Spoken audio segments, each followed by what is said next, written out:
You're the best, Oh Kelly. boy. So we get like what anime high school friend backstory, and then we have like underground underdog backstory. I mean, to be fair, the anime high school backstory team is not doing as well as the Rapture Bunch, it's 11 pointer. The Rapture Bunch is 7th seed right now. Is there like a challenge bracket or something for me to look at for this?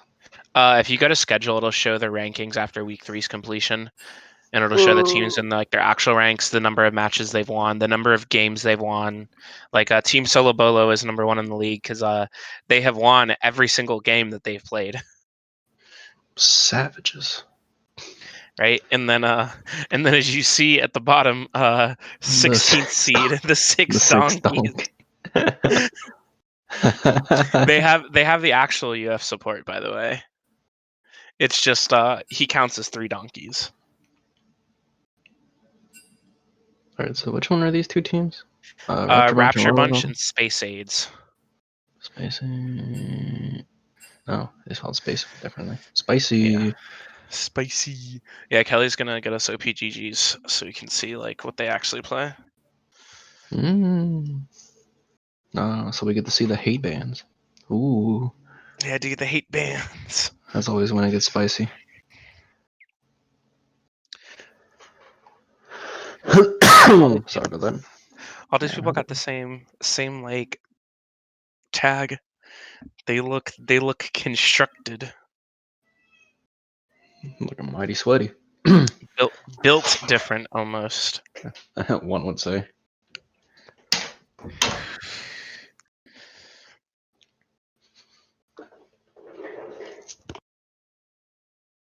But how was work, Dae Han? I got busy. Not for me though. You was just chilling. Everyone else is like, oh no. Yeah, it sucked to be everybody else. I'm vibing. I finished my entire job at like 1 o'clock. I just sat around for 2 more hours. Easy. Yeah, easy money. Those are the days you love to see. I agree. 100 percentile. 100 percentile agree. Low-key missed locals last night, but it was fun casting nonetheless. Apparently people think I'm funny. But I got bodied at locals. I lost 2 games by 5K every time I matched. Each game time, like no. What deck was it? What deck are you playing? I was playing Sin. Sin Shenron? I was limit testing and Limit testing. Was it like a David where you try to go for the turn 3 Salzino and no, get bodied? I was more or less, if I don't block this, can they actually kill me every time? And then they did. And then they did.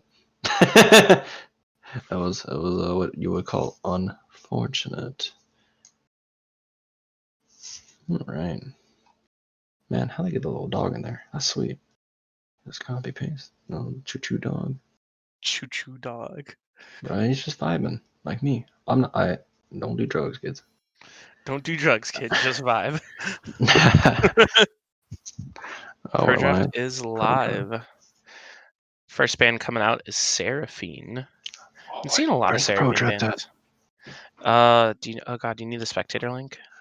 Yeah, nobody ever sends me anything. God. It was in the chat. Yon band coming back out. We saw.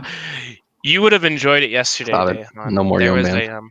There was a Yon on the side of one of the teams that we were watching, Aaron and the Funky Bunch. And let me tell you, man, that man was funky. He popped off. And then after that game 1, Yon was permabanned for the rest of the draft. As one would once you get like PTSD of it. The Rek'Sai ban. Mike might be a little bit tilted watching this. Man, nobody plays Rek'Sai. That's what you think? Man, Mike doesn't even play Rek'Sai. Mike doesn't even play League anymore. Yeah, right? He got tired of losing. He's a professional TFT player. Remember, guys, I'm Diamond in TFT. Doing him dirty like that. No, Mike coming out. Standard stuff. Camille's stupid. Oh, I ain't find the link. Darn it. Alex, send me the link. Okay, hang on. I got you. Thanks. And the last two bans for the first phase are going to be Kaisa for the side of the Rapture Bunch, and then Olaf for Team Spayc Ayds. There's a lot of solo queue pick bands. Definitely are. I mean, they're still pretty good champions. Like Olaf's still a really strong champion. It is 11-4, so he like hurts a little bit more because of the jungle changes. See Olaf. Sure. But it's like when you think about it, you usually separate between like a flex queue kind of thing. You separate flex ranking versus solo queue ranking because solo queue everybody just wants to. You just want to do the best you can and try to frag and hopefully solo carry because there's Mhm. almost little communication. Whereas in a team based match, like 5-on-5, where everybody has communication, know what you're doing, you can set up plays, etc., and like better team comps. Like you would want to set up like an Orion. That's why Orion is always like usually the most popular because it's just the easiest. Slap it on any initiating unit or not unit, excuse me, any initiating champion you have, and there you go. You have an insane team fight right there alone with just those two. And Rapture Bunch looking for that insane team fight with the B1 Hecarim, Of with Spayc course. Ayds responding with Jarvan on R1. I think I like Jarvan because with the jungle, you know the jungle experience changes, right? That came out on Mm-hmm. this patch. I Yeah. think with those, I think Jarvan's a little bit stronger because he doesn't need as much. And they're hovering the Darius. I mean, Darius is never bad, but I want to see how like. But Mike, did you miss the whole part where we dogged on you for the Rek'Sai I ban? need the peanut gallery to be quiet. But the Darius pick, it depends on how Rapture like responds. Are they going to go more team fight, or are they going to what do you call it? Focus more on the top lane with the Hecarim ganks to like get their top laner snowballing, or is he going to just leave him by himself up top? Looks like they're gonna lock in the Aphelios. What do you think really Rapture Bunch could go either here on B3 or in the later stages of the draft that could really help contain the Darius and kind of prevent his snowballing? Ah, Urgot? they answered Darius with Urgot. I see. So they're going to give up a little bit of the early game until Urgot might be able to outscale Darius and like a little bit of pressure. But I don't know. That's going to be very skill oriented, like who can actually out trade each other in the early turns. Because we all know once Urgot's like his unlimited machine gun, he starts like annihilating every dueling fight. Urgot go brrr, He as they literally goes say. burr like Jinx. J- Jinx being I like both teams seem like they're going for like the more hyper scaling bot lane comps, at least in the AD carry department, which will be interesting to see. Jinx has Yeah, been getting a man. couple of buffs here over the past couple of patches, so we'll see how she fares in this game. All right. There we go. Ban the Yon. Got to ban the Yasuo, especially with them not picking mid lane yet. That's eliminating a hyper carry mid laner.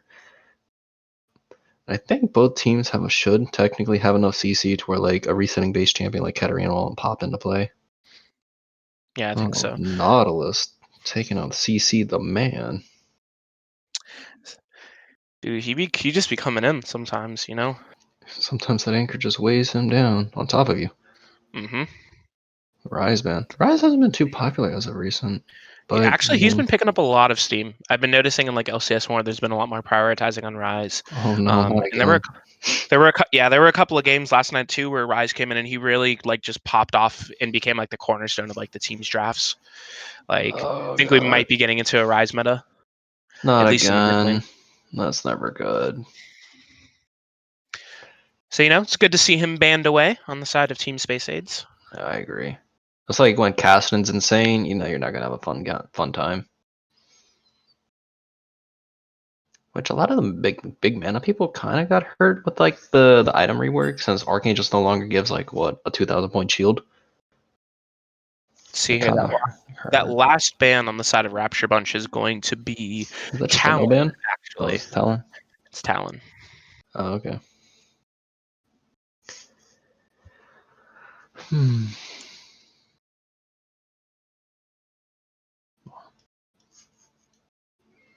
All right. The set pickup. A lot of set support, huh? So. I mean, sets a solid engage support, especially on mobile champions. Rel I really like the Rel pick here. I think Rel's engage and her ability to have the attract repel on Aphelios at any time will be pretty valuable with Set trying to get in there with the face breaker. Mm-hmm. Like Rel answers the set really well, either via counter engaging or just a great peel for Aphelios to just get free shots in on set. Mm-hmm. Definitely, and I mean it just kind of gives Aphelios a little bit of space in There's order. the Ori. Yep. Told you. Orianna really rounds out this comp, I think. Especially upon Rel, pulls him into Rel, put on Urgot, Rel, Hecarim, you don't really care. You have 3 people you want to shove the ball on top of that are insane when everybody starts surrounding you. Magnet Storm into Command Shockwave will be a really powerful play on the side of Rapture Bunch. That's just high damage output. A little bit of burst, you see. Depends how many balls are on when she can land it. Can combo Jarvan. Or just annihilate one person off a set grab, Syndra followed by the QE.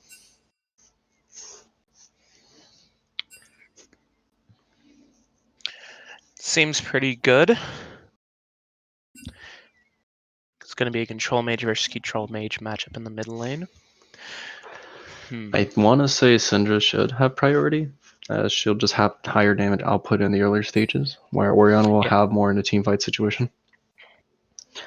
So I feel like Spayc Ayds is going to have to, especially like if the Jarvan is very aggressive, they have every single lane that can exceedingly snowball, like go very hard and kind of carry at least 1v2, 1v3 situations. Mm-hmm. Whereas Rapture, if they just play safe and bide their time, I feel like they have the stronger team fight overall. And while Jinx does scale really hard, and so does Syndra, Orianna I feel like is going to be a lot more valuable in the later half of the game. Who cares how much they scale if Ori Ultimate takes out half their HP? Yeah, and we all know the memes of 200 years of Aphelios, and one thing that I know for sure is Aphelios still scales extremely hard. Exactly. So like imagine Orianna Ultimate on top of Rel just keeping him in there, and then you got Aphelios, Urgot, Hecarim just pounding in the center of all of that. Unless you got your flash or something ready to go, like you're gonna be stuck there in the world of hurt. And they're really about to get 1,000 years of pain.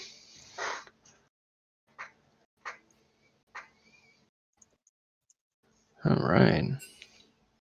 But man, the Yasuo bans.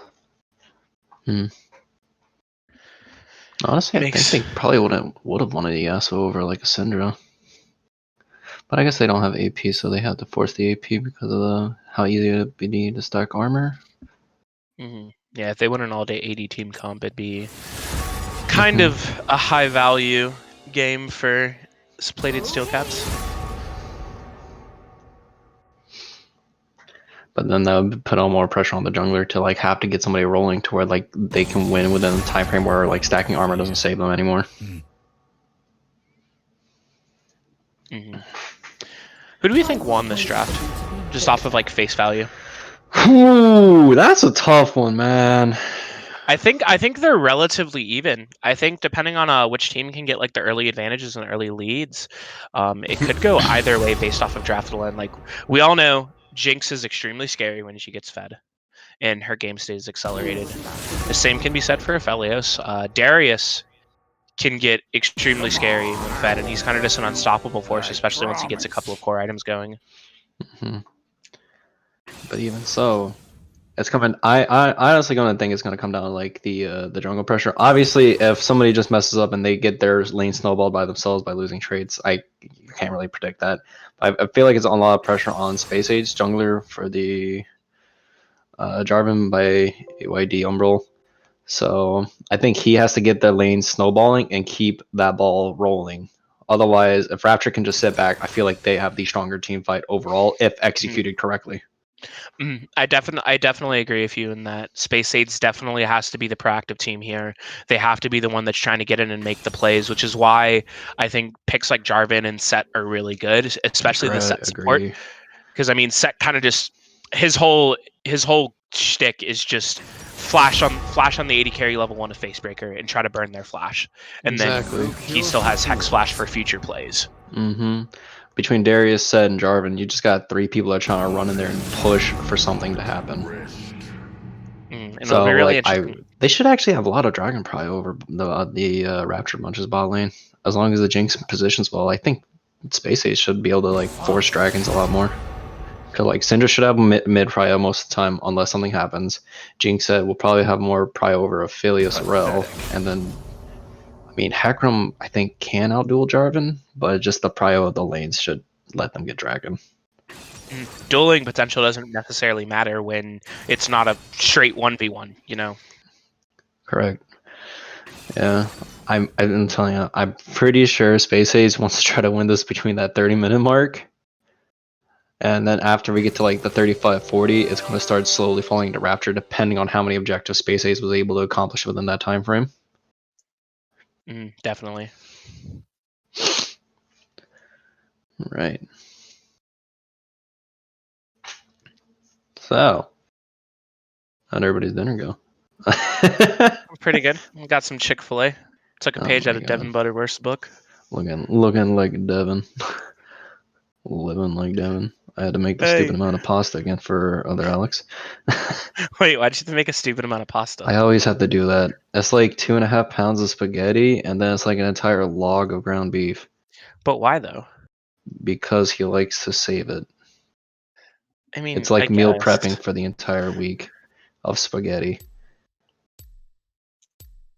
Don't I ask any more guess. questions about it. Just accept it.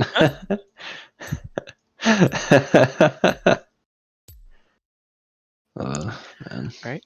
And then also, interesting thing to note is that Donna Machine, the player on the Syndra actually for Spayc Ayds, is actually a sub this game. Okay. They're normal mid laner, so we'll see how they do. Donna Machine is subbing in for AWD Anarchy. I would hope they had some practice games where at least everybody's coordination should be on point. Definitely. And I mean, I do know last night, in our match of the week to wrap out week 3, we did have one of the teams had a sub for their mid laner, and he actually ended up being the MVP for the entire series. He was one who was on Yone, and then got Yone banned out for the rest of the series. Fantastic. Love to see it. And he also was on Rise. The only game that they did lose was the game where he wasn't either on Rise or Yone. He was on Silas, and even then, it was a very close game nonetheless. Mm. But so we'll see what Donna Machine really can do, and see if they're able to keep up with the synergy that the rest of Spayc Ayds has. Rapture Bunch as well. Obviously, been a strong performer in the league. I believe they're currently sitting around 7th seed with the standings following the end of week 3. Let's say they went. All right, man. I can't wait to see this. I want to see who invades. I want to see somebody invade. I want to see Spayc Ayds invade. I feel like they have the stronger level one. I definitely do think they do as well. If they get Valhalla down from top lane and just do a straight 5-man invade, I think they definitely have a much stronger level 1. And it'd be interesting to see if they go for that. Felius's level 1 is notoriously weak, as he doesn't have abilities. He just has his guns. Hey man, I got 2 guns. You can only use one at a time, but I got 2. I got 2 of them. Yo, can we get Aphelios buff before I start dual wielding? Please no. Don't. You want him to be able to hit you with Severum and Chakrams at the same time? I mean, that's just how it happens when you activate Severum's Q. But all the time? Yeah, kind of. You just want to have Perma Severum Q? I just want to watch the world burn. Hey. Alright then. Hey, Can't man. argue with that one. Hashtag Jace rework, one time riot, if you're listening. Can I get a Jace rework one time for the one Yeah. time? Bring back my boy to where he's not just like a really bad AD caster. I build him lethality and then I go in. What's your escape? What? What's escape? What's escape? I only go in, but you have no HP. In. Man, I go in. Yeah, right. I hit you with like a 10-second Q. So you're in Italy. Nah, I'm worse. So you have like sustain and like utility in your kit, right? Nah. I have a hammer. Yeah, right. I think Jason this needs a rework or like a more definition of what he is supposed to be, because like he's supposed to be a hybrid. But like, let me look at all the other hybrid characters, which would be like Nidalee and Elise. I mean, they have definitions. They can go in and out, and they have like good casting abilities, utility, sustain. All right, this has been my TED talk. I'll get off my soapbox now. Ooh, they got the Lunar Beast Aphelios skin. That's a good one. That is a nice one. I'm actually kind of wanted that one, but I got the Vlad one instead because the Cosmic Vlad. The So Lunar Beast nice. skinlines are so good. I'm not even good at Aphelios, but I want to get the skin because it's so pretty. I feel that. I feel that so hard. Like, it's like, yeah, if I play Aphelios, I'm going to int my brains out, but at least I'm going to look good. It's like me. I fall out my deck. What you fall out? When I lose, at least I lost in style. Yo, I was 5k short when I was comboing that Sin Shenron winner pack, but you saw it was a winner pack. But you saw it though.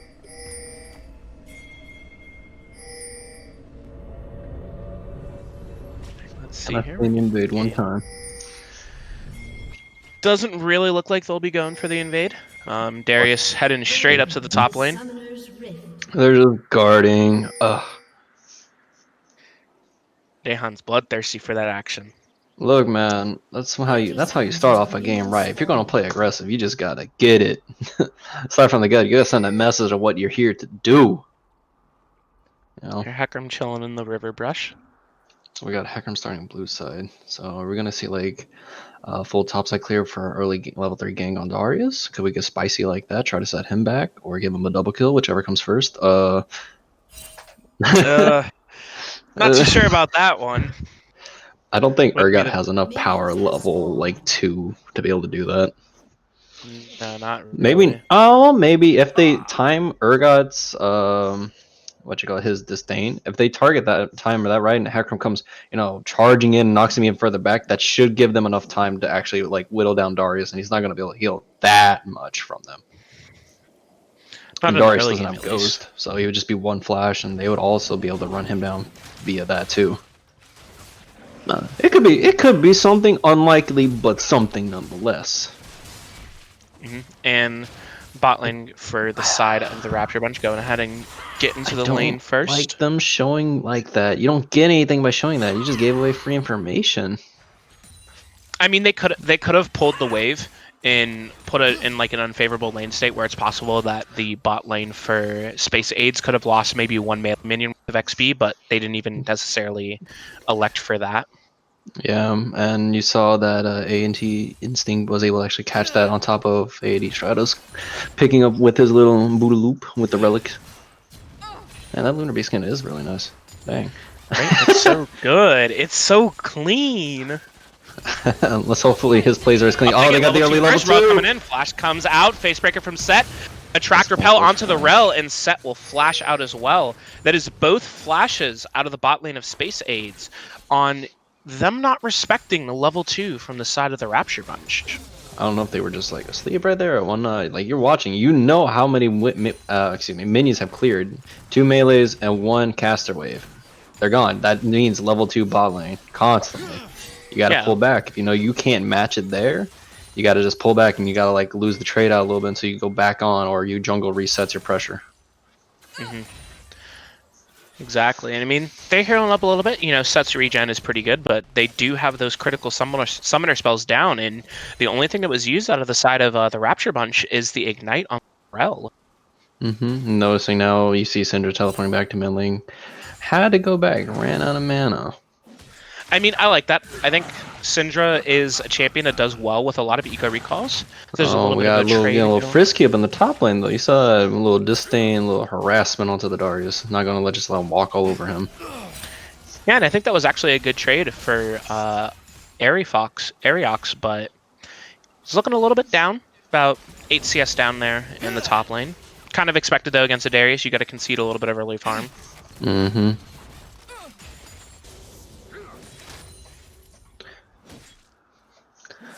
Alright. Not much else going on right now in all the lanes. Everybody's just kind of Apron farming. comes in. Darius is Ooh. almost under tower range.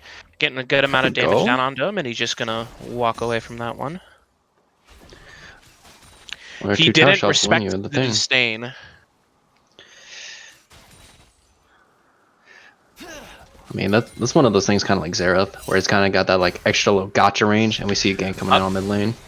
Jarvan coming in. Jarvan just taking one tower shot. Not much gonna happen, but we have Hecarim coming in, charging in. He's coming in, good Caught against the Jarvan. Caught the Oh, Jarvan flash. that was so unfortunate. Yeah. You saw this side of Spayc Ayds not getting too much out of that exchange. I don't even think they got Orianna's flash out of that. Jarvan getting a little too close. That tower shot made him take too much damage for that. We have Orianna going in, fighting the Syndra. A little bit of poke damage. Up, Hecarim's coming in behind. Might be in trouble. Hecarim's coming in with a devastating charge. Orianna's going to flash away. See if she... Oh! And she gets the kill with... She set up the Dark Sphere correctly with the Scatter of the Weak. I really wasn't expecting that to do that much damage, honestly. Oh yeah, man. I hate Syndra. Such an impressive early game lane bully. I think that might have been too aggressive on the side of Rapture Bunch. They'll need to like really continue that far. Like once you got the summoner spell, probably could just backed off, call it a win. You got both jungler, summoner spell, mid lane summoner spell, and you just reset for the next gank.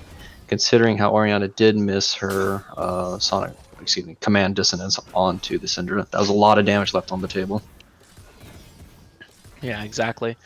You see here, Jarvan's over in the mid lane, just catching the wave, making sure that there's not that much lost golden experience. Happening bottom, we see that actually Rel, unlike my prediction earlier, the Set and the Jinx have the least amount of lane prio, which is letting Rapture Bunch get ahead on the dragon pressure with mid and bot lane having the lane prio. Kind of gives them free Ocean Dragon. Ocean Dragon huge for laning phase, especially in the early game. Yeah, exactly, and it's just giving them a chance to stack the dragons early, and so it gives them a little bit more of a buffer in case they end up having to concede a couple of dragons next time around. Overall, solid stuff from both sides. The Raptor Bunch getting a little bit of an edge early on, allowing them to secure that early Drake for them.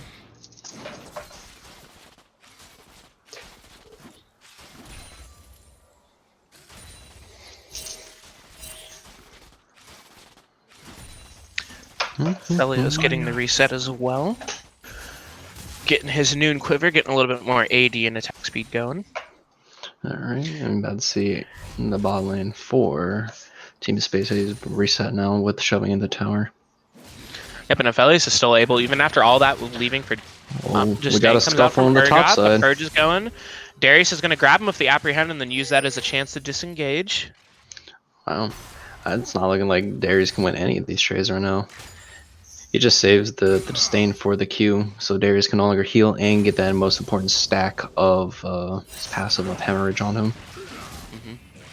But this one he missed. He's going in. Darius is trying to get all the hemorrhage, but that Conqueror really coming in clutch. It's stacking up fast. A little bit more shots, and then he would have been able to fire the Fear Beyond Death, and I don't think much after that would have actually had to bring that ass here, boy. You know, I played a little bit of League of Legends today, and I faced an Urgot, and it was so sad every time he hit me with that old... Because you're like, come on, here it comes. No, no, no, no. That's like, somebody please kill him before I get there. Please. Anybody. Please. I know I'm in a 1v1, but please, one time. So, even though Aphelios has level 6, right? I still think bot lane on the side of Spayc Ayds can still fight, since I don't think Aphelios level 6 that early will dictate too much of what happens until he gets items and that starts critting. But this is really passive going on. Is the Rel really shutting out the Set aggression that hard? I think so. I think they're a little bit scared as well from that engage that they had when they got the early level 2 at the beginning, where they blew both the flashes. Instinct and Stratos do have their flashes back, though. So they should be able to play a little bit more aggressively. Summoner spells are reset. Everybody except what we saw in the mid lane scuffle. Philo's going to need for a little bit of damage. Pharamacy Crashdown comes down, attract and repel onto Set, and he will flash away with a sliver of... Oh, the Ignite gets the kill as Aphelios flashes forward with the Chakrams. So a lot of damage. Look at all the with those chakrams on that resets. man.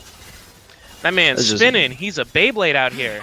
You just watched both A&D Instinct and Stratos just get melted by all those chakrams.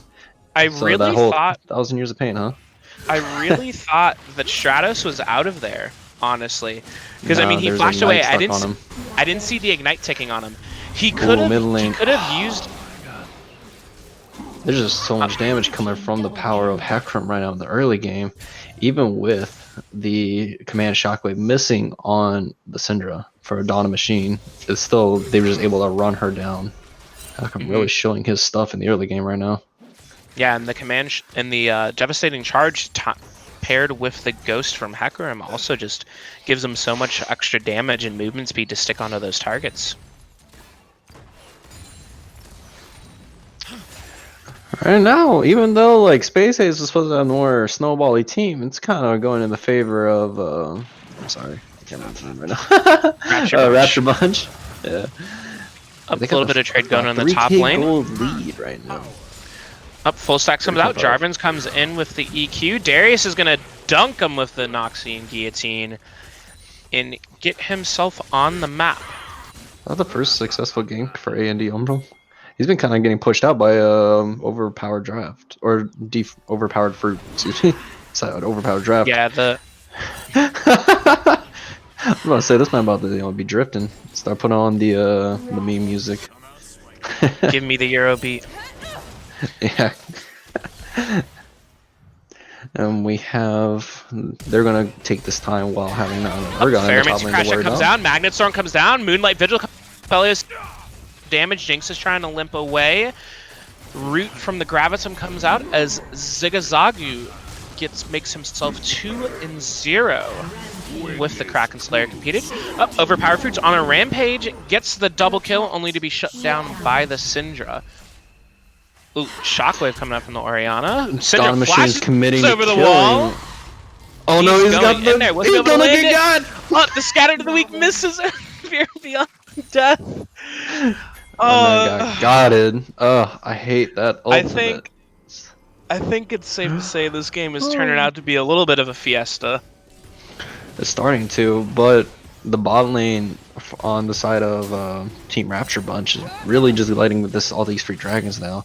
You can't really contest too much about that. Also, as well, Orianna committing the teleport to make sure that they get the dragon secured. I mean, I guess I can understand it because they know that Jarvan would be respawning again soon, but it seems a little unnecessary. That's fine, unless he.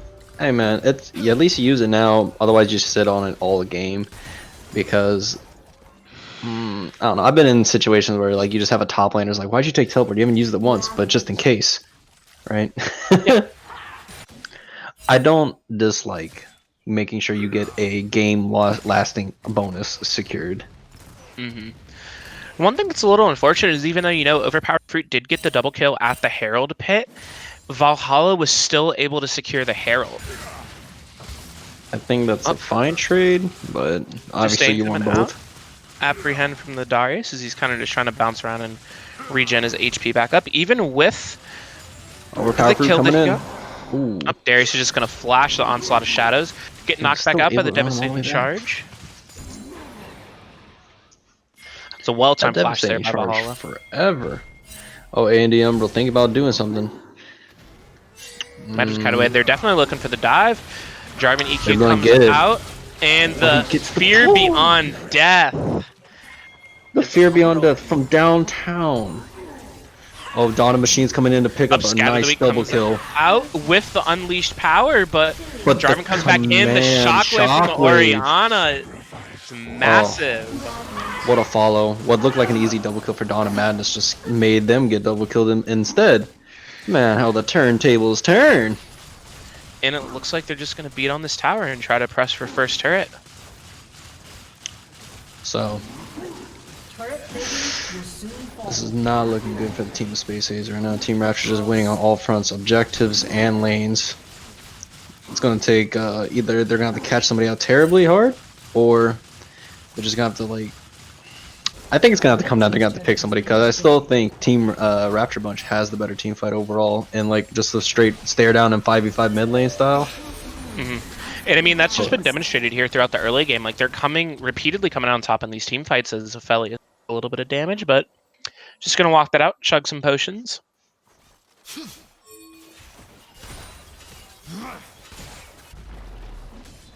Darius now dropping the Herald in the mid lane as well. Looks like they're going to go ahead and try to respond by cracking open the tier 1 in the mid lane. Will he get it in time? No. Up, Aphelios flashing in. Ferromancy Crashdown comes down. Set hits the showstopper onto Rel to try to disengage, but Zigazagu is on a killing spree. Aphelios looking pretty strong right about now. He's got Kraken Slayer and Berserker Greaves finished, and I imagine with the gold he has as well, sitting on about 1.5k. Should be able to get back and start working towards his Renon's Hurricane too.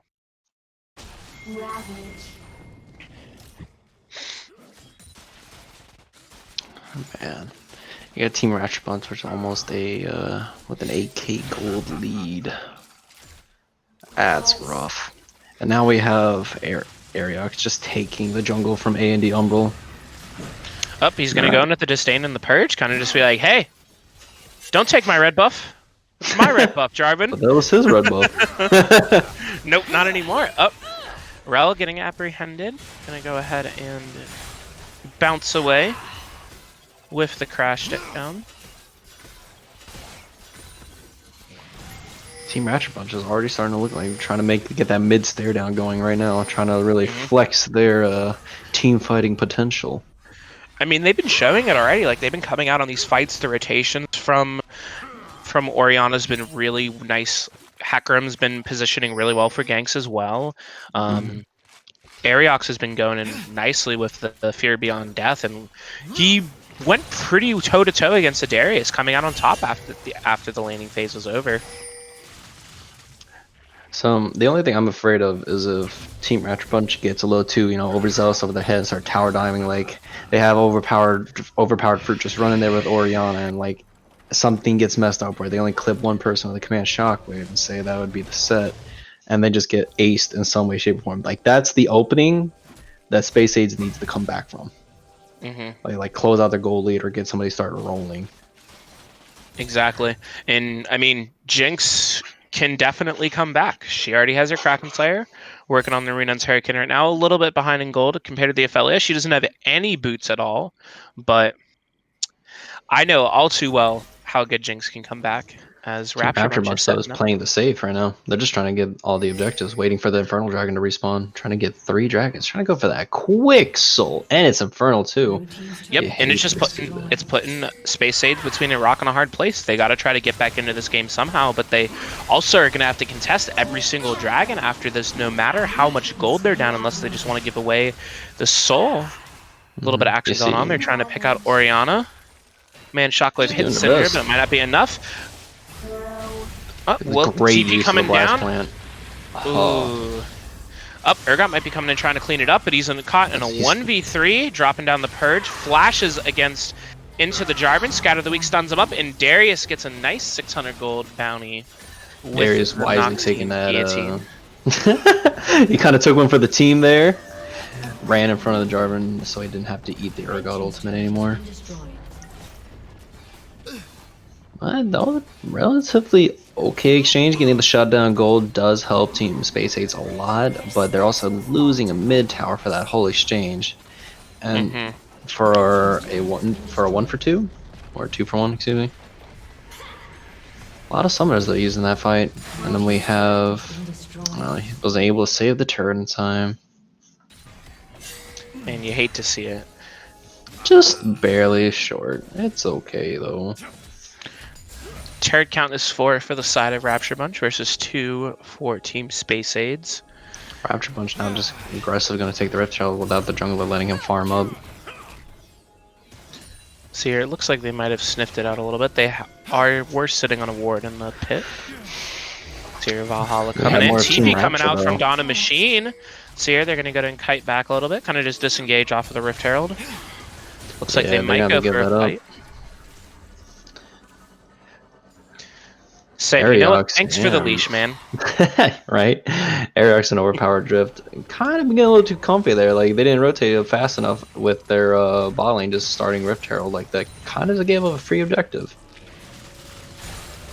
It is post 14 minutes, so the Herald does have a little bit less value because they aren't getting turret plates anymore, but it still allows them to open up the map a little bit, you know, maybe crack the bottom tier 1 turret or try to maybe drop it mid and see if they can get the tier 2 to even up the turret score in the mid lane.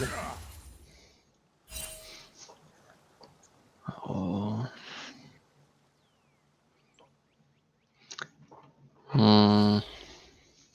I think they're just gonna have to shove that Herald bottom just to try to get some tower gold off that. But I say if like Rapture Bunch had it, they could have just like dropped that bot lane, wait for somebody to go to answer the Herald, and then try to force a fight on like a 4v5.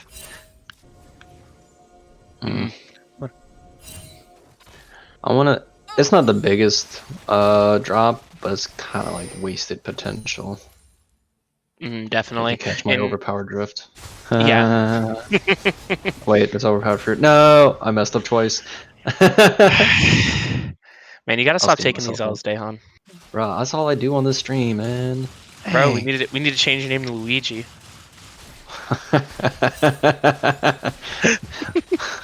All these L's you're taking. That's disappointing. That's disappointing. I don't like that at all.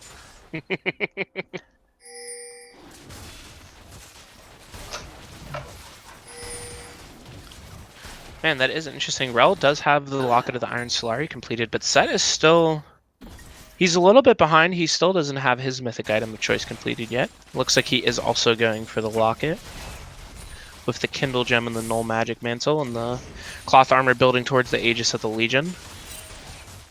I see Darius with Turbo Chemtang prioritizing and rushing in. Not sure how I feel about that. I think Stradbreaker might be a little bit better, just because the Mythic passive does offer movement speed, but it offers a lot more offense. And then allows Darius to kind of just build full tank afterwards. I agree, or at least get a Gore Drinker if you just want to have some sustain in a fight. Either one. Like, the enemy's going to be on top of you. You running at them, I don't think is the problem right now. So your Disdain comes down from the Urgot, flips him over with the Purge. Getting into Darius, flashing out of there actually as well, but here comes Aphelios and Rel with the Ferromancy, and it looks like he's just going to try to do as much damage as Zigzagu is page with the Infernal Drake up in 30 seconds. Jarvan going ahead and just dropping the Herald mid, trying to get some pressure. That's going to be pretty much an uncontested Infernal Dragon though. Yeah, it looks like they're just trying to rotate topside. Maybe Baron? Are they looking to try to trade Baron? I don't know if that's the play. Honestly, I'll give up first Baron at 21 minutes for the Infernal Dragon. I don't know. I'd give that up for Soul. But are they going to be able to get both? They're just leaving Ariox down just to get it free bottom. Nobody can contest him. And they pushed him on Baron. Now that's... Darius doesn't even have teleport up yet. It's going to be up here in a couple of seconds, but I don't even think... The closest ward they have is over by the Wolf Camp in the blue side jungle. As Rapture Bunch backs out, they go back in and decide, you know, we're just going to start up the Baron. Oh, Hecarim does get it. Let's see, Infernal Soul. Now it's going to come out to Team Rapture Bunch if they can pull him off until Hecarim gets back and the TP comes down from Ariox. They're not doing it fast enough. They're just taking too much damage. If they stay any longer, just the TP from Ariox can kind of shut them out. Instincts on the backside. Instincts on the backside. Onslaught of Shadows comes in. Showstopper out from the set, but it's not enough as the Shockwave finds one. Double kill for the Orianna. Triple Facebreaker is really nice, but it's not enough as they just hand shook the Baron over with Ariox chasing down Donna Machine along with overpowered fruit. Donna Machine's going to try to flash over the wall. Unleash Power comes out, but it's not enough as Hecarim secures the ace. So Ace, Dragon Soul, and Baron. So I don't understand what that Baron play was from the side of Spayc Ayds. That was desperation, I'm sorry to say. That was just like, we got to make this happen. And I mean, but they just didn't do it fast enough. If we look back to it too, like if you actually look back at it, when they were on the Baron, Instinct was behind the Baron, tanking the extra damage, trying to stay out of the potential way of the Hecarim. but all it did was just get him to like 1 HP. So At even that when point, the he fight also came around, it wasted didn't flashing matter. down to the middle of the fight by that. I'm not. I know we're not supposed to call it, but like I saw something that goes horribly wrong. You got Rapture Bunch with just every single advantage right now on board. Yeah, exactly. They have a sub 25-minute Infernal Soul. They have over a 10,000 gold lead right now. They have complete control of the map, and they have Baron. And now they're just taking all of AYD Umbral's jungle. He can't even farm anymore. The lanes Yeah. are just, they can't even safe at farm anymore. They're getting completely shot out of gold, XP, every single pressure. We have Ariox just waiting right now. While the rest of the team is just shoving middle. They don't really have any damage either. Syndra's looks like she's building towards the Horizon focus, but she doesn't even have that finished. Meanwhile, Orianna already has the Seraph's Embrace finished as well. And Jinx is the only one, or now the only ones of any 2 core item completions are Darius, Syndra, and Jinx. And Darius is building full tank, so it's not like he's doing nearly as much damage as he could be. We see Hecarim coming out already with Triforce putting out a lot of damage, and Stairs Gauge to be able to take a huge amount of burst damage. So he's just going to be able to run in there all willy-nilly. Syndra using the Force of Will to pick up the cannon and throw it back over to the other side so it doesn't get the Baron buff. Cute little play. Oh, Scatter the Weak comes out. Onslaught of Shadows from Hecarim. Cataclysm comes out from Jarvan, but it's not enough as Zigga's dominating with double kill. And Aphelios is just raining down on them. That's game. They'll be able to quickly take out the entire enemy nexus through this with a full 5-team wipe, and none of them died. That's game. Yeah, we see the GGs coming out. But they're just waiting for the minions to come up. I really don't know what they were thinking of that. Like, that Baron play was so questionable. And I think they had a chance where maybe they could have tried to contest the dragon, or maybe flip it around and go for the play on the dragon and trade the dragon for the Baron to stop Rapture Bunch from getting the soul. But they just threw it all away, I think. I think if you're going to make a play like that, you have to commit right away, especially if you know that it's only 4 people that can respond to you doing that. But even so, you're still behind with that 4 people with plus the Baron will wipe your entire team. Yeah, exactly. And first game was a really strong showing from the Rapture Bunch. Let's see if Spayc Ayds can pull it together in game number 2 and bring it back. Or this might just be a swift 2-0. Let me pull the cooler out of my wallet real quick. Hold up. I said no negates, bro. Oh my no. Oh, you got a negate. I said no negates.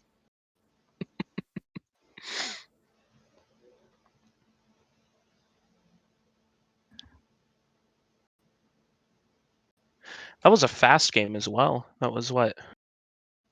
A sub 30 minutes, I believe, victory?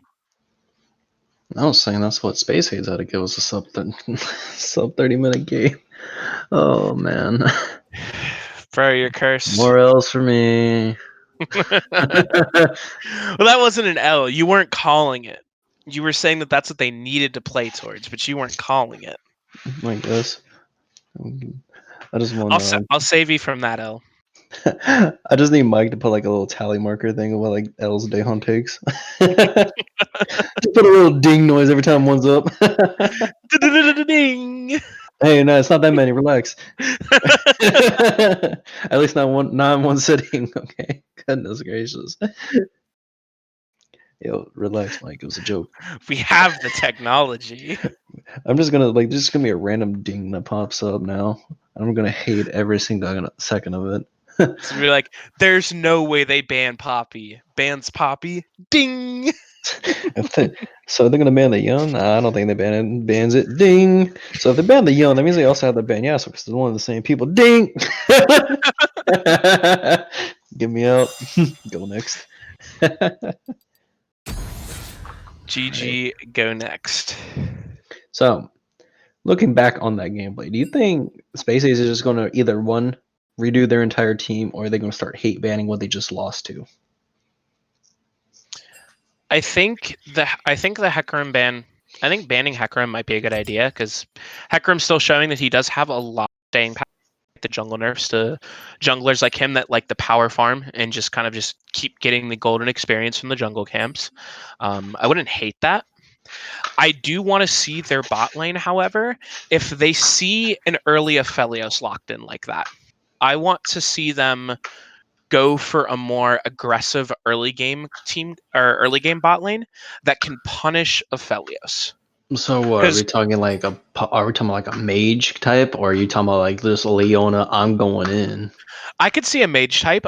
Leona might also be good as well. Something maybe like a Tristana or a Lucian or like someone of like all in Somebody potential. that can also follow up with the dash in. Yeah, exactly. Because I felt like after the blunder at the level 1 in the bottom lane, there wasn't really much that the Jinx and the set could do, and they weren't able to get back into it after all of that. They weren't able to get back into the game. Like the laning phase is kind of over. Mm-hmm. I agree. Getting into pick bans for game number 2.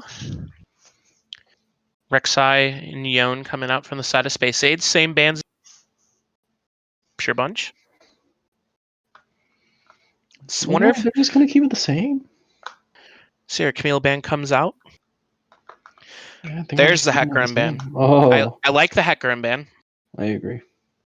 Hecarim, We'll have to see what Hecarim so far overpowered. is showing like as a dominating force for everybody in their teams. Just great initiation and great early game pressure. Mm-hmm.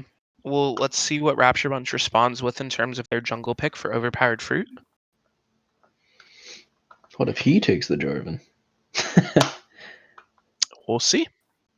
Jarvan Oh, didn't yeah. look that strong last game. It might have just been the matchup, but he seemed kind of useless, honestly.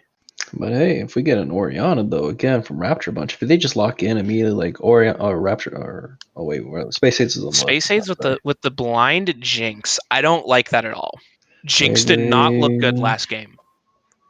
And they're just going to respond with Aphelios, and I wouldn't be surprised. Yep, Aphelios Rel. I really don't like the B1 Jinx because you're already committing for your carry to have to scale up. And then they can just respond with what worked last game, and Rel kind of just puts this wall where it's like, you can't go in because I'm just going to go in on your carry. I'm just going to go in on Jinx because she's mobile. I really don't like the Jinx lock in. Hold on, Nautilus does though. help. I think Nautilus is better in this lane than Set. See what their third pick is going to be. Nautilus at least allows for better picks than what Set does. Definitely. Just the hooks from downtown. Kindred As well. Could be interesting. This is going to come down to like how many marks can she get? Who has a better rotation on the marks? How many marks are we going to actually fight over? Mm-hmm. Ooh. And also a little bit of luck as well because the first scuttle mark is random. So depending on Kindred's pathing, it could end up on the other side of the map that Kindred ends up on. Olaf coming out for the side of the Rapture Bunch. So they responded to the Hecarim ban by bringing in the big boy that does not die. The big Viking man that just throws axe. He's a simple man. Live simple life. He sees enemy, he throws axe. Yep. Can't really ask for much more. And then he hits Core Drinker. Darius ban. Followed by Yasuo. Yup. Ban the Yone, ban the Yasuo. Alright. If I was Rapture Bunch, I would have let them have the Darius. Yeah, the Urgot kind of answered him extremely well. Yeah, they didn't Darius didn't look good last game. Like if I were Rapture Bunch, I wouldn't ban most of the champions that they had last game because none of them really looked that great. Maybe the Syndra. Talon ban coming out as the last one. Let's see what Spayc Ayds bans as their final ban of the draft. Maybe Oriana again? I would say the Ori ban, right? They don't have a mid laner picked. Command Shockwave, even if the Oriana didn't do too much, the threat of Command Shockwave is just too. I don't know. There, yes. Yes, yep. Thank you. I like the Oriana ban. You can't lock down Olaf. He's just another one. He's going to just run in there with his ultimate and command Shockwave on top of you. And so now Rapture Bunch either has to decide, do they want to blind top or blind mid? I say you blind the top. Yep, and that's what they could do with a Gnar. Did these count as L's? Or am I just getting these right? These are not L's. You're getting them right. Oh, look at me. Oh. Huh? No. I'm watching your screen. I'm opening the stream. Is Dae Han, does he have the L counter? Yeah, wait, are you dinging right now, Matt or Mike? Do I get a ding? Do we have two different? Oh my god. Oh my god, he is. Wait, I need like a separate ding counter versus like when I get something right versus something wrong. I like this. The Silas is interesting. I mean, Silas is a good blind mic though. Yeah, and I mean he does have some decent ults to steal. The magnets. I think it's mostly just gonna be rails right now though. Just keep everybody on top of them. Maybe Nars. You don't have to be transformed to use that one. The set coming out for the top lane. That one's really finicky because if Set catches Nar's jump, kind of like Tristana's jump, where if you just catch her, she's just stuck. Like it's the same. It's the same consequence, right? Is that Karma mid? They're just. I think that's like a counterpick to Silas, and like I'm not going to give you an insane ultimate to use. What does Karma's ultimate even do? I'm pretty sure once you activate it, you get enhanced one of her abilities. Ah, I see. So the best one is you just actually you basically get a Shyvana E when you think about it. If you would do the Q. But probably the thing you want to use is either mass AoE team shield. But if you're just dueling Karma, you're just gonna use the W just to like give her the good suck and stuck. Give her the good suck and stuck. Yeah. I don't know. It's flexible in its own right, so like it's not the worst thing for Silas to be able to get, but it's like you're not gonna pick an Echo into Silas. You don't want to get that. You don't want to give him a better scaling ultimate than you. Yeah. God, the amount of team wipes you do with Silas with an Echo ultimate. Fun one is Cho'Gath, because you keep the stacks. You keep getting bigger too with character model. Oh, really? Oh my god, that's hilarious. So you keep the permanent HP and it levels up with your ultimate, and you have a big character model. So take that as you will. I want to see Valhalla perform the laning phase better this game. In terms of a comeback from Spayc Ayds. I'm not too sure how the Kindred goes, but I think Donna Machine did have Prio game 1 for the early part of the laning phase. So let's see if he'll be able to keep that up or if he'll get poked down by the Karma.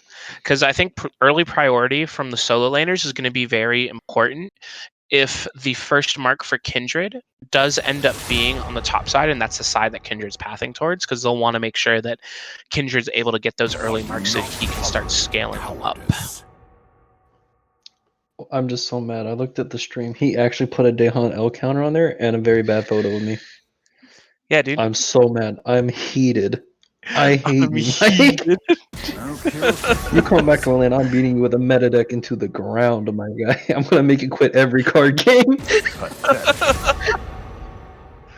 No! I hate everything. I'm done.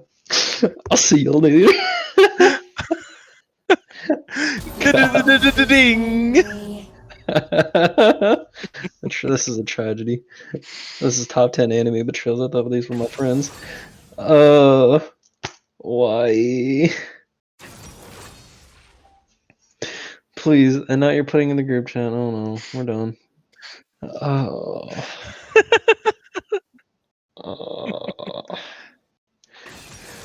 I need an Alex L counter later too. All right, like.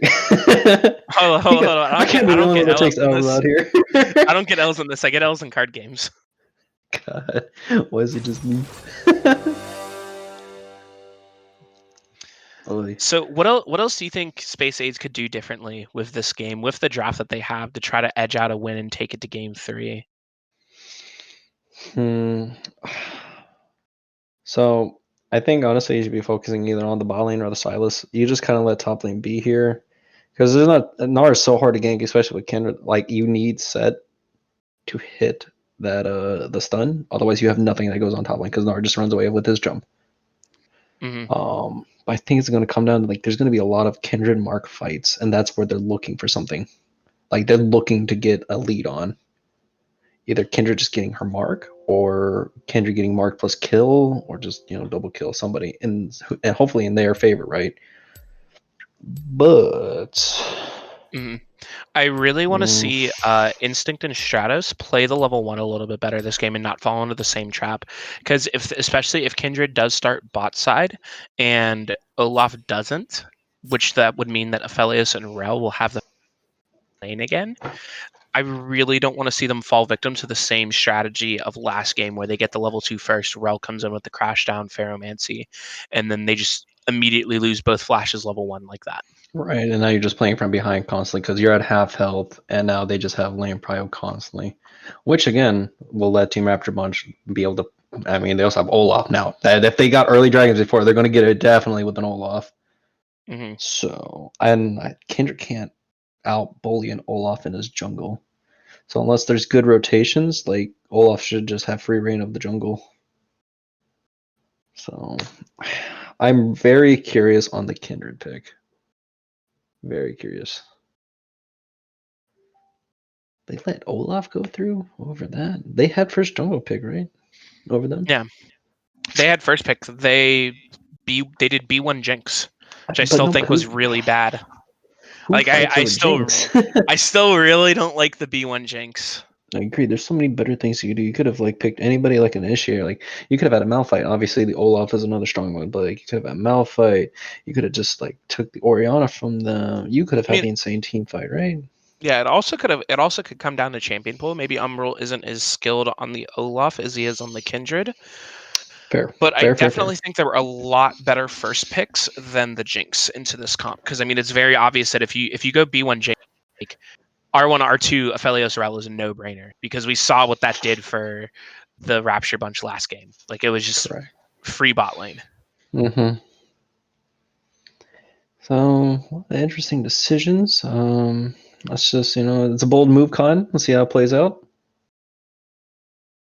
I want to see Silas get a nasty Gnar or Rel ultimate this game though. I'm That's what telling my you, what if he personal just takes the expectations are. Karma ult and he literally just shoves a big Syndra E into them? It could happen. Do you know how It Silas could. Ultimate interacts with Aphelios? No. How does that interact with Aphelios? He takes whatever gun he has out. And basically, it's the same ultimate with whatever gun's out. Oh, so like if he steals it and he has Chakram, right? And then like he switches to Gravitum and Silas ults, he'll get Gravitum's ultimate? It's whichever one, yeah, that it lands on that he has out. So the only good ones you really want are just Infernum and the Mm-hmm. Chakram. Mostly just only Infernum. Actually, Seven's not bad too. That's a big heal. Yeah, Severum would be a big heal for Silas, I think. So there's realistically only two bad ones.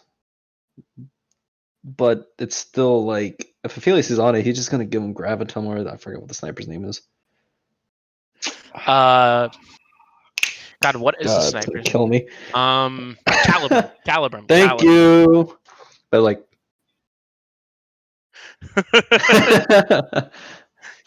I think Mike gets to take the L on that one. Or But does he? puts it on me. No.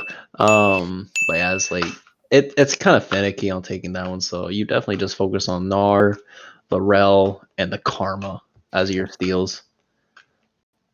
But hey, in a pinch, you just take whoever's ultimate you want, and that you just get another stack of the passive.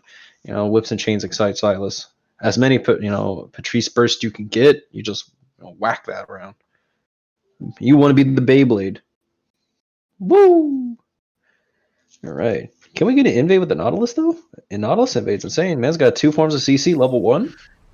Yeah, I think if the Nautilus invaded, I think once again, Oh, Spayc they're Ayds do have they're the actually stronger doing it. level 1. They're doing it. They said we got a bunch of CC level between Nautilus set and Silas both. Oh, is he gonna flash for that? No. Are we gonna get a flash Q? He is, and he lands it. We need a flash step. Yup. They answered flash for flash. Man, I don't understand how you talk this fast. I know what's gonna happen. I just can't They're get going get back into in. words. Kindred's gonna walk out of that one. And It's the Spanish in me. man, I Like, look Spanish. Does that count?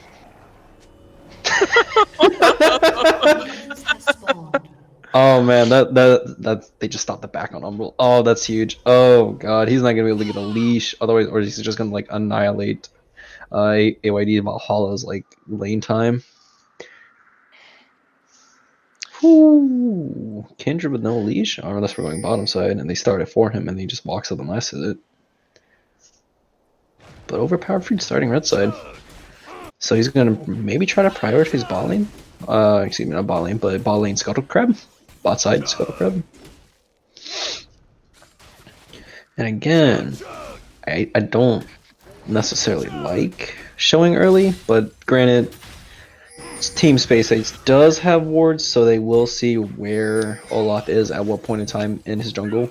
I And also they think did it's just see him go fine. top. It's fine to show level 1 because if you look at bot lane, Jinx lost 2 melee minions worth of experience. So once again, Zigzagoon and Ceradon are going to be up on experience. And so it's very possible that they'll fall into the same level 2 cheese that Stratos and Instincts may fall into the same cheese again if they're not careful. And which they're holding that. Yep. They're approaching while holding the melee minion.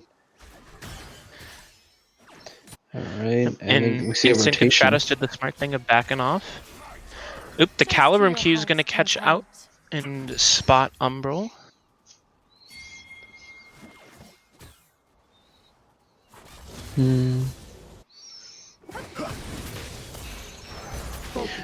Silas going in, Chains when they abduct, misses, Kingslayer goes in, he's taking a lot of damage.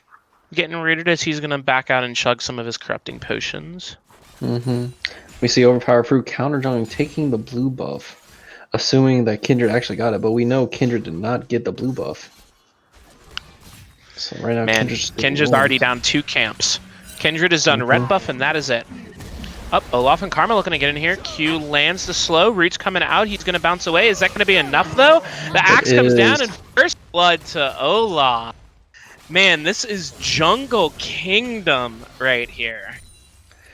So, coming back to the Kindred comment, right? Or not the Kindred, the Kindred.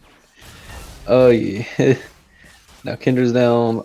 He got double And look, camp. first Scuttle Crab is going to be top Scuttle for the mark. That's just going to be given to Overpower Fruit. Not much he can really do about that. AYD Umbral getting kind of shut out. And on top of bot lane from Zigzagoon and I can't remember, Ceradon? Sarandon? Yeah, Sarandon. Sarandon, yeah. They just have Prio constantly. Try to get a little cute pull in there. Not much gonna happen on that. Comes out from Karma, Kingslayer from Silas. Even trade. Both sides chugging potions. I just really don't like the Jinx pick the more that I think about it. Like they don't have Prio. They aren't able to get anything done. Honestly, I would have preferred, like, if you're gonna T1 or like, you know, just round 1 pick, right? If you're gonna pick an ADC, you either pick somebody that has like either a really good disengage or insane engage. You gotta pick one or the other, right? Yeah, like it actually would have been it would have been a really good pick actually with the Nautilus if they were planning on getting Nautilus. They should have gone Senna. Oh, yeah, I agree. Like I think Senna Nautilus would have been really good into this, especially if they're. Facebreaker comes out and R taking a tower shot as he tries to get off. But then again, Alex, that comes down to like, are they like, have they played enough of that champion? Are they comfortable enough playing it in this situation? TP coming down from Silas. Dawn Machine coming down there. Cut off. Chains land from Abscond Abduct. Nautilus Dredge Line lands is gonna go ahead and fancy crash down straight into the Jinx trap. As Dawn Machine picks up the kill for himself. Man, the Flame Chompers, that was insane. That was really Silas is going back in. He wants more in that 2-for-1. Are they going to get the Aphelis as well? Knight comes down. Zigzagoon has slain Dawn Machine. Karma's going to flash in to make sure she lands the root onto Nautilus and Aphelis. This is gonna deal the damage. See if they can get any more. What started out as a really good, engage for Spayc Ayds kind of just got reversed, and they went even in this. But overall, let's take a look at the summoner spells. No summoner spells on Alex, and no summoner spells on Zigzagoon. Rel still has all of hers up from Sarandon. We have no summoner spells for Nalos on AYD Stratos. Instinct only used the heal, and only a teleport from Dawn Machine. So I kind of say like it's somewhat even for summoner spells too. I think it was just even overall. The gold went over to the side of the Rapture Bunch, but it definitely could have been worse, I think. Oh, I agree. Set over here getting bullied quite a bit. Facebreaker comes down, takes the 2 stuck tower shots. There it is. Showstopper Yes. comes out as Valhalla gets a solo kill. There we go. That's what we want to see out of Valhalla. Show them how to play the top lane, right? But so the top lane now being a hit, so it's going to put more pressure on Overpower Fruit to have to. Oh my god. Oh. Oh, I don't want to commentate that. Nope. Oh, you hate to see You got it. that one. You hate to see it. Oh my god. Overpowered fruit, man. You're ruthless. You're an animal. Back to what I was saying, it puts more pressure on the top lane. Or the jungle pressure to go top lane to try to rectify that, but now Overpower Fruit having Jungle an pressure extremely doesn't lead. Jungle pressure doesn't matter when you're 25 CS down.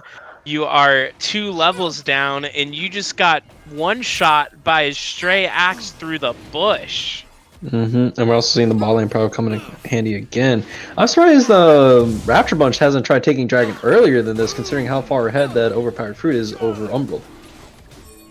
I believe they're going to go and get it now. They get spotted on the Scry's Whim. Kindred's coming in to steal it. I don't know what he's really doing, though. He's no place to do that. Can get in out of that safely. He had the W down, which puts the Q on a very short cooldown. The dance arrows will be up at every few seconds while inside the Wolf's Frenzy.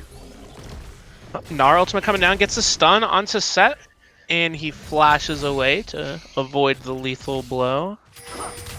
I don't know, that was kind of bold of Valhalla trying to come back in there for a little bit of CS. All he had to do was just take that stray space Silas shuttle coming to out the with the face. chain lash, but Undertow from Olaf coming out, dealing a little damage on him. He's going to flash out. Overpower Fruit really helping on the mid lane. I think just because Dawn Machine can steal basically Karma's own sustain and use it against her for the CC, it's going to kind of put it in his favor since he has an easy engage and she can't really disengage if he has the same like engage / disengage she does. Yeah, which exactly. is the focus resolve since he gets that from taking her mantra.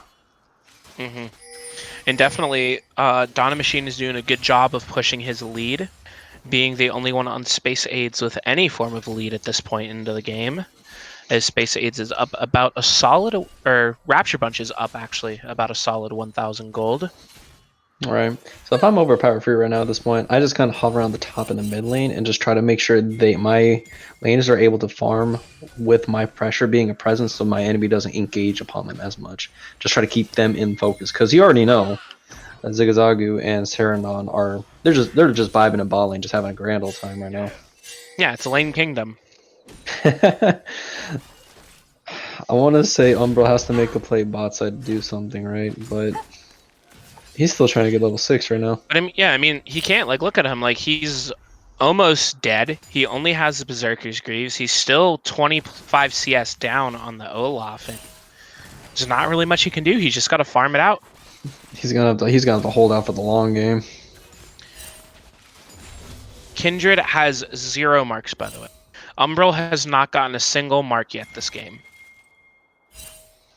That's not good. You don't like to see that happen at all. And Stratos missing a very close hook on either one of them. Kind of feel gold. He's gonna flash forward. Up, Rel re-engaging with the Ferromancy. Aphelios trying to put down the damage. Gets hit by the Dredge line. Silas coming in with the stolen Magnet Storm. His Instinct gets a kill on the Zigzagoon. Rel tries to flash away, but that's a double kill for Instinct. That's what they want to see as the Showstopper comes down on the set, bringing Gnar into the turret range, but it's not enough. He just didn't have enough damage or enough HP to survive that. You see overpowered for taking advantage of the fact that the mid laner is now bot side, getting themselves a free rift. That was a really good gank though. Dawn Machines kind of have to picking up where Umbral can't, trying to give Umbral as much time to farm while rectifying in the bot lane. This is aggressive from Umbral trying to like counter jungle. I wouldn't say counter jungle, more or less to try to get his number of buff count back up. I mean, it's a good play. It works out. He manages to get away with that heist, but he's still 30 CS down now, as the CS difference in the jungle continues to largen. Mm-hmm. Yeah. He really has to start getting marks though, otherwise he's not going to scale well at all into the late game. Exactly. Jinx, though, doing a good job spending her gold on the Kraken Slayer. Actually ahead of Aphelios now. Gold overall, about 500 gold ahead of Aphelios. And I think that's what really what they need is they need to get Jinx snowballing. If they want to play her, they have to get the ball rolling on her. Because if she's at the same level of Aphelios, I think Aphelios wins the fight the entire time. Up, we got a TP coming in from Dawn Machine. Immediately gets locked up by Rel, but he goes back into the Stratos with the max down range. Oh no. Ooh. Another TP being channeled. This time it is going to be Valhalla coming in. As Olaf gets a shutdown on Silas before he gets a double kill. Instinct on a killing spree as he tries to chase him down. But it looks like they're going to take that 3-for-1 in favor of the Spayc Ayds. Spayc Ayds also doing pressure game first tower here. That's going to help a lot. They technically have a more of a gold lead, but most of the gold is kind of funneled onto Dawn Machine. Most of the gold right now is on Dawn Machine and Jinx in Instinct. They're both at 5,000 gold with the first tower being destroyed by Spayc Ayds. Narp here in the top lane trying to get some more plates. Yep.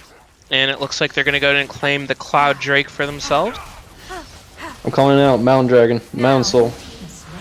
Mountain Soul? Let's see here. I'm so good at this game. Hey, there you go. You're turning the L counter around. I need a W counter. Instead of Luigi, you call me a Waluigi. That's not better. Hold on. Hold up. You want to be Waluigi? No. You think Umbral's gonna try to go for this mark? I don't see why not. Oh no, they're He's gonna go for a gank on the mid lane first. The duck misses from Skyless, but he still gets the kill at the chain lash. That man's got 6. Ahead. It doesn't matter anymore. He's got 6 stacks on the Dark Seals. Got his Leondy's Anguish finished. The machine's actually upgrading the chain lash instead of the Kingslayer like we saw the previous time, like last week. I tried the Kingslayer W, the max. It felt good. It felt like the dueling potential's better because it's up more often. Yeah, I think I'm not sure which one. I'm not like super good at Silas, so I'm not the best person to really talk about that with. But Kindred slowly getting herself back into the game. Umbral now with 1 mark and only down a level now. CS difference is still a little bit it's still definitely noticeable with Olaf being at 105 to Umbral's 78 now. One person that has more CS than Olaf is just Gnar right now. Herald I mean, it's power farming in jungle. Looks like a potential dive going down on top lane. Silas goes in on the Jinx. Big Magnet Storm from Silas and Pharrell. Gets to the That's going to leave Instinct just to get munched on. Olaf's just running at Instinct. Ragnarok. Can't do nothing to the Ragnarok. He just runs at you aggressively. We have Alex chasing Dawn Machine. He's got to keep his range, otherwise he's going to get hit by Kingslayer. Oh. Almost died to the Q pop. But you saw Alex keeping his range so he didn't get mashed by the Kingslayer. You don't want Silas to heal 400 for free right there. No, we do not. Umbral should actually take this advantage to get the mark that just popped up, but I hope he noticed that Ariox was around in the bottom side, trying to farm up more. Ariok should actually probably take that, or at least put a ward on it so you know when Umbral tries to Did go for did it. did he just try to hop over the wall and fail? We don't talk about it. Just let him be. Saw the little Gnar bounce. Up, Umbral coming over the wall, trying to get off. Let's see. Is Umbral gonna be able I to think chase Olaf's down just gonna Overpowered walk it Fruit? off. Kindred There's just doesn't nearly a have flesh any wound. damage. Umbral only has a pickaxe and Berserker Greaves to Overpowered Fruit's Gore Drinker, Steel Caps, and a Ruby Crystal. He's definitely not going to be doing much to steel caps right there. I was like, Kendra doesn't really get going until she needs at least like her excuse me. Yeah, the mythic and maybe either a Borg or Black Cleaver, something like that. Like I like Black Cleaver a lot, especially on her right now when you're staring at Ariox and Overpowered Fruit being frontliners with Sarandon. Like Black Cleaver could be really good. I think either of them have a lot of value in the game. I do think the Black Cleaver would help the Jinx as well with the Armor Shred. She applies it fast. Both her and Jinx build Runehands Hurricane anyways. Or you can choose the not builder, but that build it kind of like more single-minded instead of having Runehands. But Sarandon and Overpowered Fruit, possibly Ariox will all be together anyways, so where Runehands should proc on all three. So that would be more damage output in the whole. Silas stealing away the Moonlight Vigil. Not... What gun did he get? Gravitum. I mean, doesn't do much if you can't proc it for the root. It technically gives a big slow for a second, but you do not get the root. I don't know. I can't tell really if Rel... I mean, we can't see what the cooldown on the people are, but if he has enough ability haste with the level 2 ultimate, it shouldn't be that bad. I mean, let me check his ability haste right now. Hold on. Oops. Sarandon disconnected. We're going to pause that. Make sure everybody's connection issues are okay.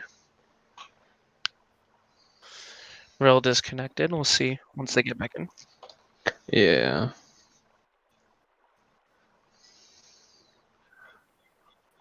Yeah, it's messed up. So I just have to manually math this out. It's only at 20 right now. Quick maths. Yeah, 20. If he's building Giant Spell next, that can 30. possibly go into like... He has a 10 from Transcendence, remember that? Oh, Transcendence, my bad. So he has 30 right now, and with the Giant Spell, he could possibly be going into, I want to say, Cosmic, not Overdrive. Cosmic Drive. Does Cosmic Drive build out of a Giant Spell now? I thought it was a Kindle Gem. It might be Kindle Gem. What builds out of Giant Spell? Demonic Embrace?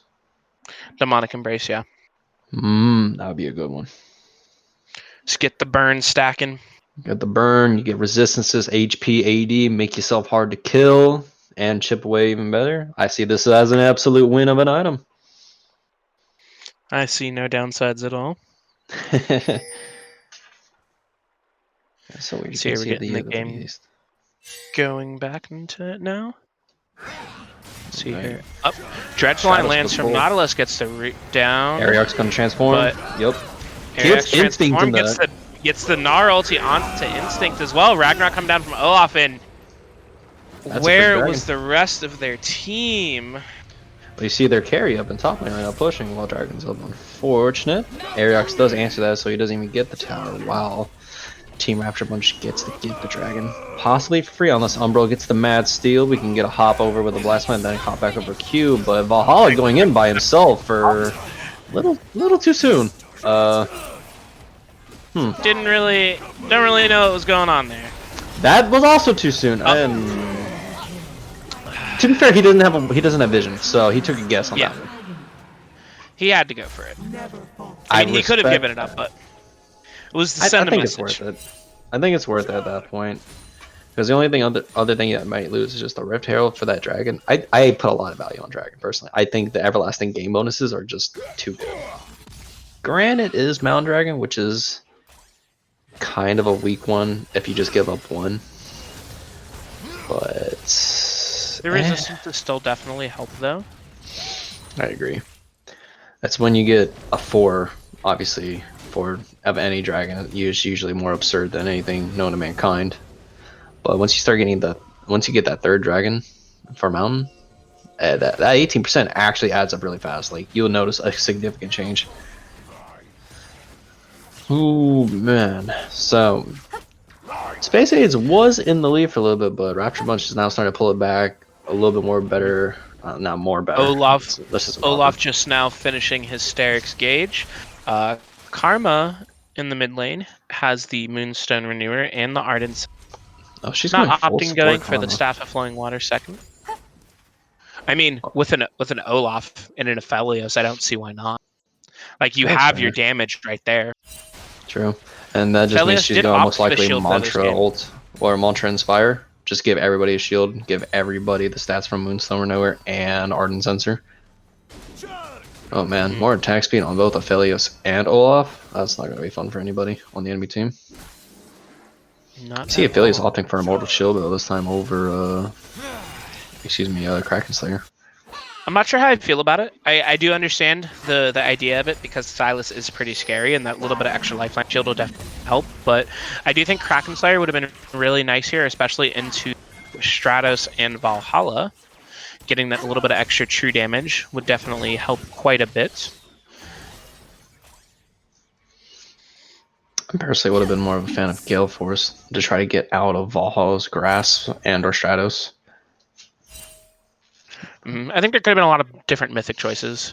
Could have been either of the other two marksman mythics would have been. I don't think very anything's nice. wrong here, right? Everything serves its own purpose. We'll just see which one comes up more. Yeah, of course.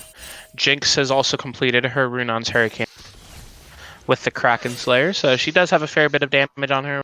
Let's see what Instinct can do. As it does look like, looking at the scoreboard and the gold graphs as well, it does look like Instinct and Donna Machine are the two carries right now for Spayc Ayds. You see Kindred opting to get Gale Force there too. I don't know. I just think like Gale Force is just an absurd item still, regardless. It offers a lot. The 30-second extra cooldown isn't much in the grand scheme of things, because I mean it is essentially a second flash. Second flash that does damage. That it does. It does a lot of damage. Up Silas trading a little bit of Arax. Gnar ultimate lands him against the responding with his own Gnar ultimate, and he gets stunned. And let's see if Mini Gnar can go ahead and bounce away. Silas coming in with the duck landing and the Kingslayer for that damage. Man, that was sounding. That just sounds powerful. When you hear the Q Kingslayer at the same time, you just know that hurts. It's like, ooh. Ariox is going to be feeling that one when he comes out of the spawn, that's for sure. Whew. There's a reason why everything on Nar went extinct. Yikes. Now we learned today it's Silas. Or Silas just Unga Bunga more than Nar. We got Mountain Dragon coming up in 40 seconds. Let's see how both teams respond. I want to see Spayc Ayds get in a nice Dredge line engage. coming out onto Rel. Gravitum is going to be onto Nautilus. Let's see if Aphelios decides to proc it. He doesn't. So I do like that though. Rel is sitting on about 1,300 gold. So if Nautilus even gets a good engage, right? Say on Aphelios, I don't think Aphelios will get killed through both Rel and Karma. On top of, how are they actually going to stop Olaf for just running at Jinx? Jinx can't run away from him at all. Now, Oh, yeah. the power of Olaf. You just. Oh, they're just gonna rush it down though. Spayc Ayds just rushing the dragon. They said, well, "Let's get it. We got to get it fast." Olaf coming in. He pops a Ragnarok. Silas goes on the back line of a two-man Gnar ultimate, shutting down Karma as Aphelios flashes away, but it's not enough. Rel can't run away from that. She ain't got her horsey as Silas a triple kill. That was a beautiful. That was a beautiful Gnar ulti onto the back line. Donna Machine may have been the sub, but he says, "Get on my back, team. We got this." He said, "Don't worry, we gonna get a game 3." He said game 1 was a fluke. I lagged.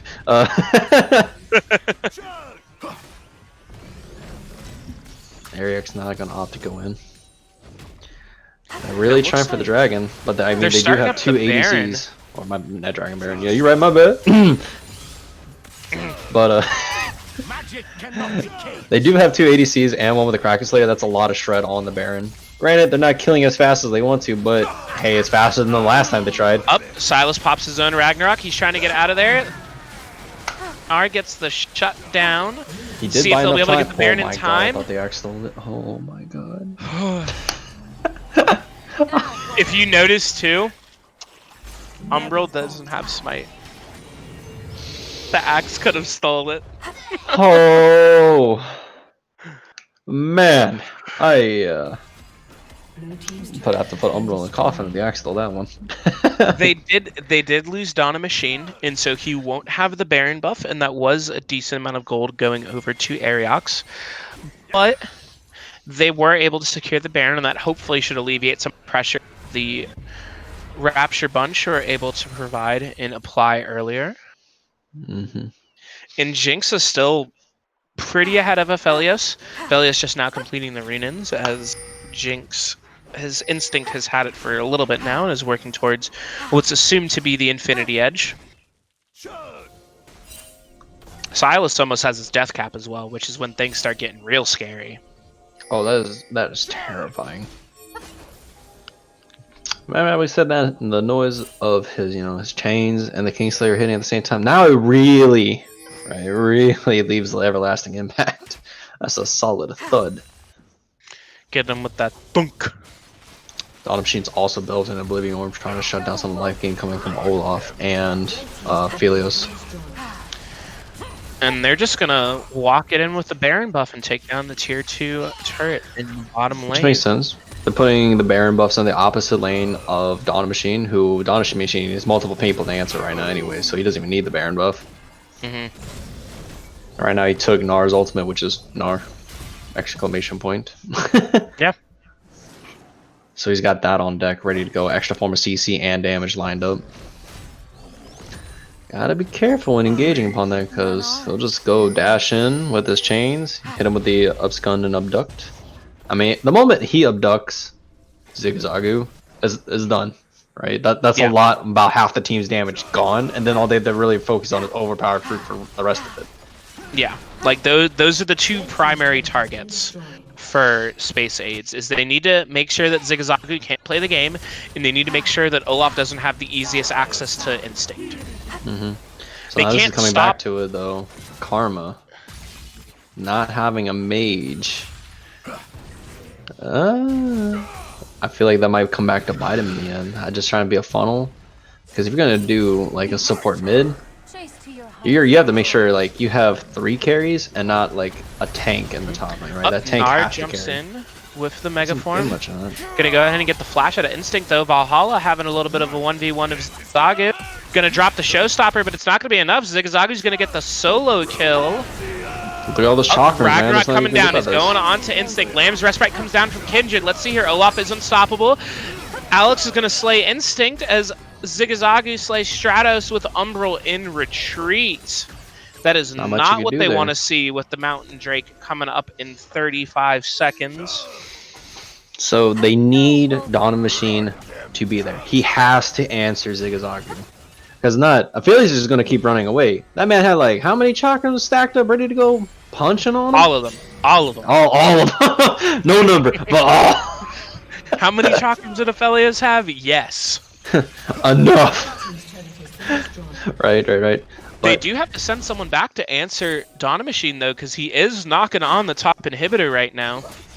It's gonna be Alex, but he doesn't have enough damage to keep himself, Aphelios. It looks like they're gonna trade. It looks like Spayc Ayds are gonna trade to the 3rd dragon for the top lane inhibitor. What do you think of that decision? It's a top lane inhib, so it's the closest to Baron. So it doesn't necessarily inhibit their ability to take Baron. And the problem is Dragon will already be respawned, or the inhibitor will already be respawned by the time Dragon's up again next. So it's not really going to get them any extra pressure for Dragon. And this puts Rapture Bunch on Soul Point, and they get to send somebody top lane just to farm the extra gold from, the super minion. So it's like you got Canyon Man every wave now. Somebody gets the funnel. I mean, I don't think they really would have been able to set up for Dragon anyway, because they did lose Stratos and Instinct before the Dragon was going to be spawning. So I don't really know if they would have been able to get much besides like a Miracle Steal on the side of Umbral. So it's I not the think it's worst. fine for what the situation was, but it's not what it wouldn't be optimal. But They it at is least what it got is. something. Mm-hmm. In Spayc Ayds actually are still ahead about almost 2,000 gold here. Just surprising given how the game's been playing out. Most of that gold is on Donna Machine in Instinct. You do have Baron coming up soon, so I need both teams to either start warding around, clearing wards, or something. Like this is gonna be a vision conflict to see where you can try to get a pick or like a gauge choke going on. Instinct also has Infinity Edge completed. That's going to be a huge spike for Instinct's damage. If he's able, if Spayc Ayds are able to keep overpowered fruit off of Instinct long enough, We got Rapture Bunch going on top of the damage. carry, and that Donna Machine's gone. He's just CC locked. They're not gonna be able to push for Baron on this one then, until he comes back up. That might actually be a Baron for the side of Rapture Bunch. Getting a little too greedy there without having the vision on where everybody is, or nobody's communicating that they're rotating over towards him. Yep, they're just going to march over to the Baron.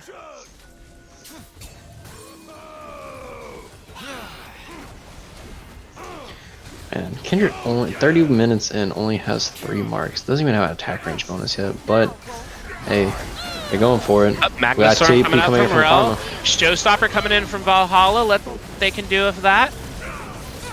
Stratos in the middle. Gnar ultimate comes down onto 2 with Olaf onto the back line. He's getting a little bit locked down though. Let's see what he can do. Instinct still alive, but not for long. Overpowered Freak goes on a rampage, and that's an clean it's essentially wipe. an ace, but here comes Donna Machine. He's going to try and make sure they don't get that anymore. Aphelios not noticing Donna Machine coming. He gets a free snack. Popped. See here? I think alone Donna Machine can get this, unless he gets CC locked into Oblivion. See what he can do. He comes down. Here comes the CC. Nope. Yeah, there's... Nope, it's done.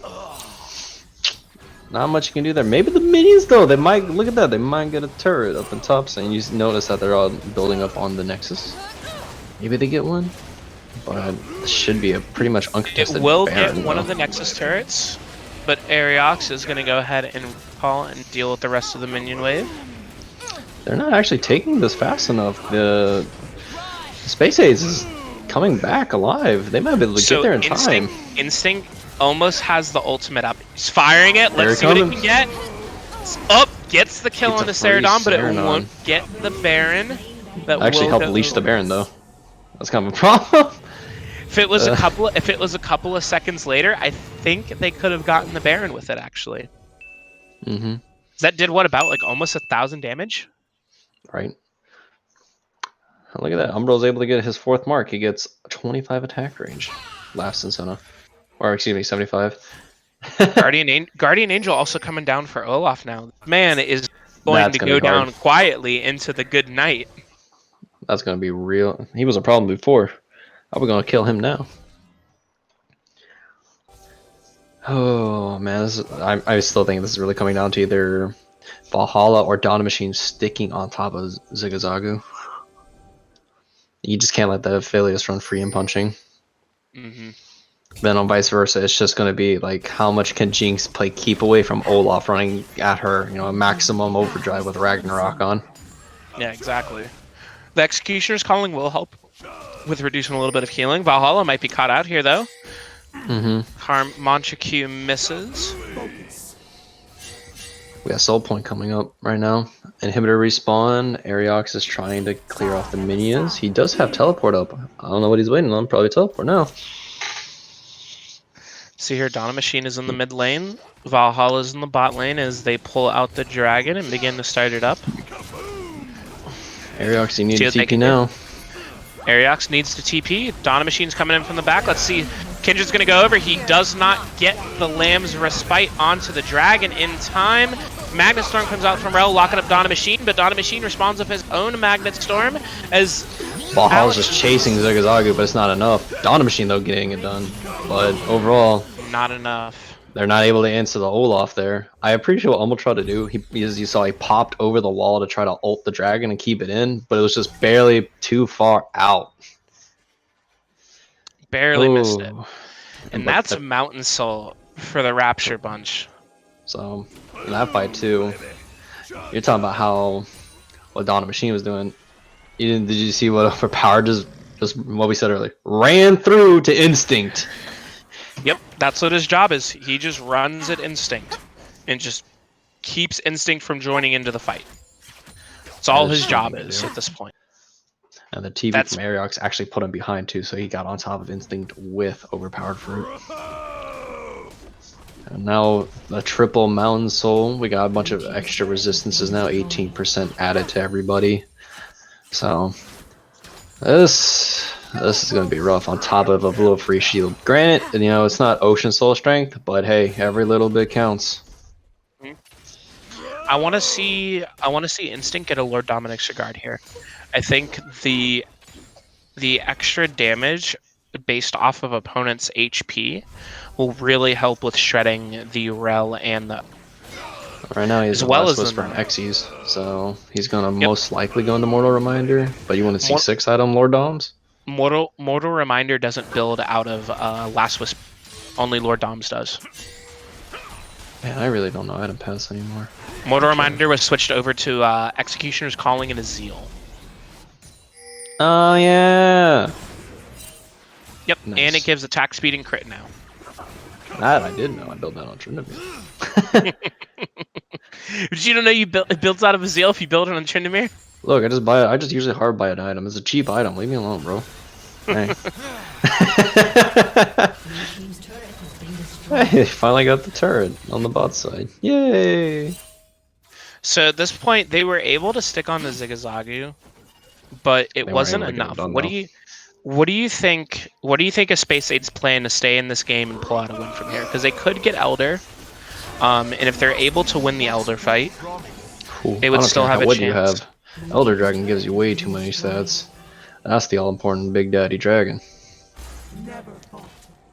That bird damage gets you on top of the execution. And that is coming up here in 3 minutes of Baron, another minute and 30 until it'll respawn. I feel like Spayc Ayds just has to build and save up for that point. Like, Elder is going to be your saving grace at this point. It's either going to be the reason you win, or the reason, you know, just seal the deal of the L.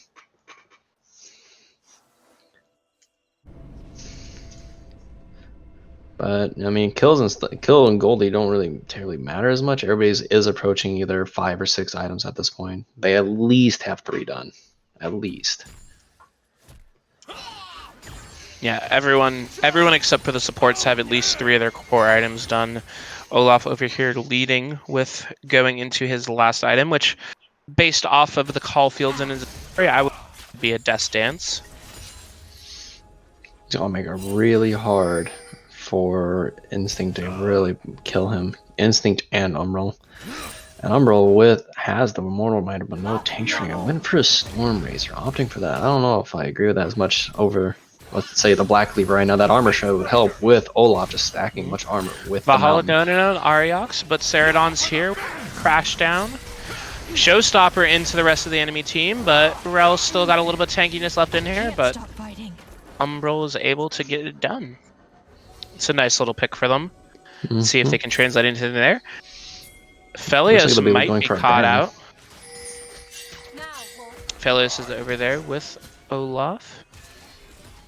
The two of the most fed members on the Rapture Bunch. So here Felios is going to go ahead and flash away. Flash and Zigzagu. You saw Dawn Machines looking for that, trying to abduct him, trying to scoop him up into the van. I mean, I shouldn't say that. Judge. Oops. And they're going to start up the Baron. Overpowered Fruit is a level up, so he will have the smite advantage. The Felios laying down massive damage as the Dredge Line comes. Lamb's Sprite comes out from the Kindred to keep Instinct alive as he flashes on him. Valhalla punching down onto... This one actually will come out on top. Guardian Angel's about to be popped by the Abduct. resurrecting, but here comes Rel back into the fight with the crash down. Olaf's trying to run down the Sylas, but he's just going to turn and take the Valhalla. Ragnarok comes in from Sylas as the Kingslayer shuts down. Rel's mounted back up, trying to get away from that one, but the Facebreaker's going to pull him back in, change from the Abduct, pull him in, and that's going to be a double kill for Dae Han Machine. That man said, Viking King, doesn't matter, you're done. Viking King, I have an ability called Kingslayer. It was destined. Destiny. Man, that was... Destiny. The gold lead, the gold score is dead even right now. Is it Destiny, Duty, and Unity? I don't know why, for some reason you got me thinking of, like, you know, Bionicles out here. Sorry. Dae Han, this one life, Destiny. No, God. I hate everything. This is the worst idea known to mankind. I see this as an absolute win. I bet you do. Anyways, let's see who gets the absolute win over the Elder Dragon. They're not even set up for Elder right now. Rapture Bunch, the closest member is going to be Ariox. Oh yeah, Zigazagi just showing top. That's just Are they just going to give it? Are they just going to give it? This could be a big blunder by the side of the Rapture Bunch. They don't want to mess with Elder Dragon. They get Baron. All 5 members of Spayc Ayds have been... Sylas is huge. Like, we saw what he was able to do to Overpowered Fruit. The unstoppable killing machine on the Olaf. So here, the chains miss, but he goes ahead and steals the Gnar ultimate. That little bit's going to come in handy as Jinx and Umbral go ahead and start up the Baron. Undertow coming out from Olaf, spotting Sylas in the bush, but he doesn't really care. And they're just going to go ahead and continue to chip down on the Baron. This Rapture Bunch might be in trouble. They have Elder Baron. They have a lot of pushing power, and Olaf doesn't have the Guardian Angel anymore. He doesn't have that second life that would be really useful right now. As Spayc Ayds may try to end the game here, actually. If there's any time to end the game, it's now, when you have all these different buffs. Damage coming down onto Dae Han Machine from Gnar. So here it looks like they're going to rotate up for the top inhibitor as well. Let's see if they give any contesting here. Nope, they're just giving it. They're going to try to defend at the Nexus turrets. So here they have the minion wave. They have the Baron buff minions. Chains barely miss from Sylas. Dae Han Machine's looking for it. Damage coming down from Aphelios. Moonlight Vigil coming down with the Inferno. That's gonna actually they're going to go ahead and back away. Really good damage from Zegazagu. Aphelios the 4 core items. And it looks like they may just try to go ahead and reset and grab as much farm as they can. Push, they're going to run out of the Elder Dragon. They really need to find a good engage here. So even if they end like this push with 2 inhips, right, that doesn't really accomplish much, because then we're just at a stalemate at the Nexus, and there's no objectives to fight over anymore. Exactly. They need to find a good engage, because Rapture Bunch are pushing the waves out right now. They're trying to alleviate as much pressure as possible.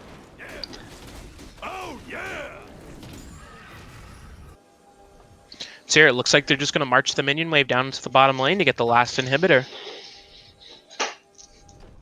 Jinx did finish Lord Dominic's. I really like that pickup. Sylas with the Randuins as well to mitigate some of the damage from Aphelios, as well as going more tank than anything. Let's see what they can do. They have a pretty decent minion wave right here, just banging away on that tier 3. Chains barely miss, but Sylas does have the max. And it looks like they might go in for engage. Rel tries to come in, but the Showstopper knocks her out. Olaf trying to go on the backline to the Ragnarok, but the Magnet Storm holds him back as Sylas goes golden. Jinx is able to go and get the damage on him. A double kill, triple kill for Jinx. Is that going to be the Quadra? They're going for it. Karma's going to try to flash away. The Rocket gets the Quadra kill. And they're bringing it to Game 3. Spayc Ayds is bringing it back. That was what they were looking for right there. Rel tried to force the engage with the crash down, and Set was able to just immediately ult her away with the showstopper to keep her off of the Spayc Ayds carries. And Silas was able to do the same thing with the Magnet Storm that he stole from Rel right before the fight started. It was beautifully played to keep Instinct alive so that Instinct could just rain down with the damage. Beautiful late game team fighting coming out from the side of Team Spayc Ayds. Love to see it.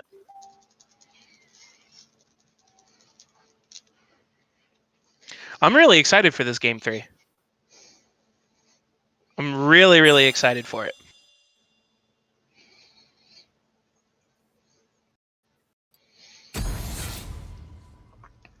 I just want to see what the picks and bans are going to be now. I feel like they have to ban Dawn Machine's side. Like, that pick was too good. It offered too much utility for the side of Spades. Honestly, I think that was the only thing that like really stood out besides maybe just Set, because everybody just picks Set every game for some reason at this point. I mean, he is the boss. He is indeed the boss. Man, what is up with the quality of these Dragon Ball cards? On a side note, Dae Han, I picked up these cards from Rishi, and one of them is peeling. The foiling on it. What? Just It's an message old. it. It's an old Dash Pack card too, like from set 7. All right, enough of that. So, draft predictions. Most likely, you would agree with me that the Rapture Bunch need to ban out the Silas in this game. Now, do you think they ban Jinx and keep Instinct off of that? They've been banning Kaisa the past couple of games. Do you think... I had my mic muted. Hold. Sorry, Oh my I was God. answering you. So, what do you think? How do you think the Rapture Bunch change up their draft in order to make sure that they can seal it in game number 3? They were Honestly, close the entire time.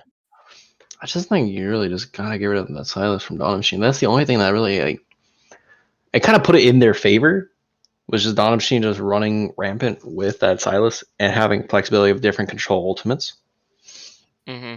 But that's really all that brought it to their team fight table. Other than that, I didn't see anything else that like really, it just stood out. Mm-hmm. I think I don't want to see Umbral and Kindred again. I wasn't particularly impressed with it. Lamster's fight is a very powerful ultimate, but I'm not sure if it's necessarily worth it. Jinx Instinct was in a lot better form of Jinx this game. That much I will say. I agree. But I still think it just really came. Yeah, she got a lot of kills in it, but I think it was mostly just due to the setup of Dawn Machine. Mm-hmm, definitely. A It was an lot of effort outstanding was put performance onto from him, so now you just get an ADC in the background, just getting, wail away carefree. Mm-hmm.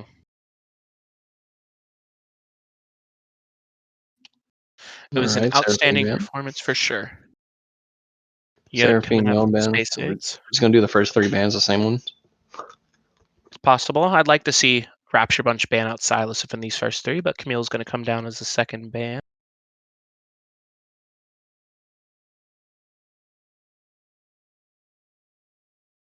They're gonna ban Rek'Sai again, aren't they? I don't know. Are they going to ban Do it. Rek'Sai? Yep. There. Let's go. Get an L counter from Mike. Get him out of here There's the with the Silas ban. Silas. I really like that ban. I think that's a really good ban for Rapture Bunch. They don't want Dawn Machine on that Silas again. Me being right tastes so much better with this Blueberry Arizona tea. Not even sponsored. Leo, Blueberry, Arizona? Hold up. Delicious. Like that Hecarim ban. Get him out of here too. No, we don't like Hecarims around these parts. But we get the Ooh, Kaisa. they did Insta leave pick. the Kaisa open, though. That We man did says see- snap pick. We did see some Kaisa yesterday. And even though she was nerfed on the side, on the patch of this most recent patch, her Q damage was nerfed, but it didn't seem to matter all that much.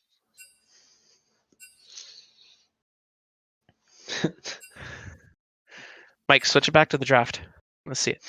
And then the Jinx comes back for Spayc Ayds. Now, the interesting thing is I actually think Jinx is perfectly fine in this draft because with Kaisa on the board, if Jinx is able to snowball, Jinx's late game potential is a lot stronger than Kaisa's actually. Kaisa does scale, but especially if the most popular build being full AD, she doesn't scale nearly as hard as Jinx does. But the other game pressure is a lot more from Kaisa early. Kaisa's level 1 is really strong. If Spayc Ayds doesn't respect it, they could be in a lot of trouble, similar to game number 1, if not worse, actually. Mm-hmm. And they do get the Rise in as well. I'm interested to see how this goes. I need to see what Rise does. Like I'm so in the dark. I've not seen Rise once this season.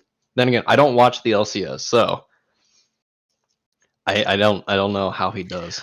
Realm Warp is a really powerful ultimate. Either wins Kindred you the coming out game or again for loses you Spayc the game. Ayds. See if what they can do with Kindred on this time as we go into the second phase of bans. I imagine Spayc Ayds is probably going to try to ban Olaf here and maybe a couple that I mean, you're gonna focus on overpowered the top fruit lane may of be good junglers on. here. Yep, there goes the Olaf. No Bromasio. Do you think they ban out another aggressive jungler, say like Lee Sin or Shaco, anybody that wants to get into Kindred's jungle and outbox her out again? Because realistically, Umbral didn't get to do too much on Kindred, right? Yeah. Darius fan comes out for the Rapture Bunch. Once again, I'm not a huge fan of the Darius. Really don't think Valhalla's Darius was that impressive. I don't think it warrants a ban. More or less, I just don't think. My bad. I don't think Rapture Bunch's top laner, which was Ariox. Ariox, wants to be like kind of forced into playing, the crab or got Mm-hmm. Narbit. Narban coming up. I don't know about that. I have a love-hate relationship with Nar. If you've ever heard me rant about it, I have. I've also heard you rant about Cody's AP attack speed, Nar. please stop. It's like somebody playing Quinn. Don't ever, Hey, Quinn has Oh, been played in the LEC counterpick to Renekton and in the LCS actually, and it's been I don't pretty care decent. enough. You cannot tell me that champion's good. Sindra coming out as the last ban for the Rapture Bunch. I do like that.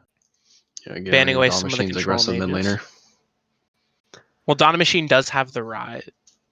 No, actually. Dawn Machine's on the team of Spayc Ayds. Yep. You're Yep. correct. My He bad. played Syndra game 1. They just, I guess, went for safe picks on the ban. I'm just surprised in those set ban. Everybody plays set every set. Ooh. Get it? LeBlanc. I like the Ooh. LeBlanc will We be could see. interesting here. We can see some either really insane plays or she gets Rafa coppered. And It's really hard to LeBlanc is gank definitely LeBlanc. one of those champions that if Donna Machine's able to get a lead going with LeBlanc, can be very scary for Rapture Bunch. Give them an inch, they take the mile. Garen is a blind pick. I really don't know how I feel about that. Look, it's Garen. He just spins. I mean, he do be spinning, I guess. uh, Like, you see what I mean? Bro. Like, I'm not a fan of it, honestly. I think it's just one of those things where you could just stick on Jinx and Kindred and be fine because they don't have terribly too much to get away from you. Lily is kind of spicy though. This could either do a lot or do a whole lot of nothing. Lilia has a lot of playmaking with the Lilting Lullaby, and I'll finally be able to talk about how out of place an ability names such as Watch Out Eep is, as Set gets locked in for the top lane Again, for the Spayc set. Ayds. Just get rid of the set. He's the boss, man. I don't understand. And also, if I remember correctly, doesn't Set win the top lane matchup against Garen? Yes. Like I don't know, like I just like, especially with after seeing Valhalla on Set last game, I feel like picking Garen blind is just a blunder. I definitely would have picked the jungler first at that point. Because you already know what your opponent's jungler is. You already know what their bot lane is, and you can kind of like go around it to that degree. Granted, you don't know how you're gonna get the mid or the top, but you already have like what you need to figure out whether or not they're gonna be pressing into your jungle, and how much like the bot lane prio is gonna affect for that crab. I definitely think I would have preferred something like I think Shen would have been fine as a blind pick into Spayc Ayds team comp. I think because Shen does do a similar job as Garen, of where with the Stand United he's able to ult onto the rep, taunt onto the back line. I would have really liked what else would have been good here? I think Aatrox would have been fine. Um, them picking Set on their own would have been fine as well. I think there just could have been a lot of better picks in the top lane than Garen. Mm-hmm. But this also comes down to how much do people play things like they used to. Let's see here. Like sometimes people just usually have like a triad of stuff they usually play through. So that is very true. You got people that just like main one champion, and you got people like me that can't main shit. I just get bored. It's Senna now, right? What my new like kick? Yeah. No, it's Silas right now. Or it's Silas slash Vladimir. I'm on mid lane right now. Okay, you're on mid lane now. Yeah, man. Since the season has started, it's been what? It was top. It was what for a little bit. I saw you play a little bit of Katarina, and then it was Tryndamere. And then it was Tryndamere, and then it was Senna, and now it's Silas and Vladimir. Leave me alone, bro. I mean, at least you have a diverse champion pool. You can play any role. Yeah, but I don't play better than somebody that one tricks. But I'm flexible. Yeah, of course. Exactly. Sometimes that's all you need. Yeah. Either way. Anyways, back to my Quinn rant. I know everybody watching has not heard my Quinn rant before, so I can't wait to divulge this. That champion trash. If you want trigger, I'm sorry. But please don't ever play me in my solo queue games. I was talking about Jace rework. Rework that champion. Give her something cool. Give her like, I don't know, something. Make her fight with the bird. Like kind of make her like a stand switcher with the bird. That'd be pretty sweet. Or like do combos kind of cool. like with the Samira. That'd be really sweet. I'm surprised we haven't seen any. I guess it does come down to like champion, but I feel like especially with the Kindred as well, Samira would actually been pretty nice. Mike, I know. Stop. I hate you, Mike.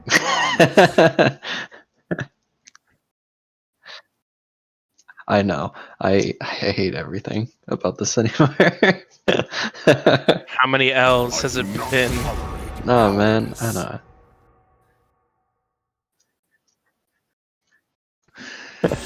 Oh, man. Do you have any thoughts about does our producing cast have any thoughts about the draft? That's what I'm wondering about. He just wants to see Rex. All right. First off, I don't know why Umbral decided to kick Kindred again.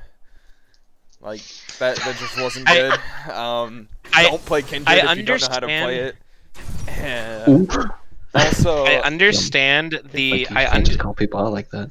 Well, I understand the value of Lamb's Respite, but I kind of have to agree with you. It didn't really look that good last game. So another thing is, if you're gonna first pick or like first rotation Kindred, right? Because I feel like they did. Yeah, they picked it first rotation.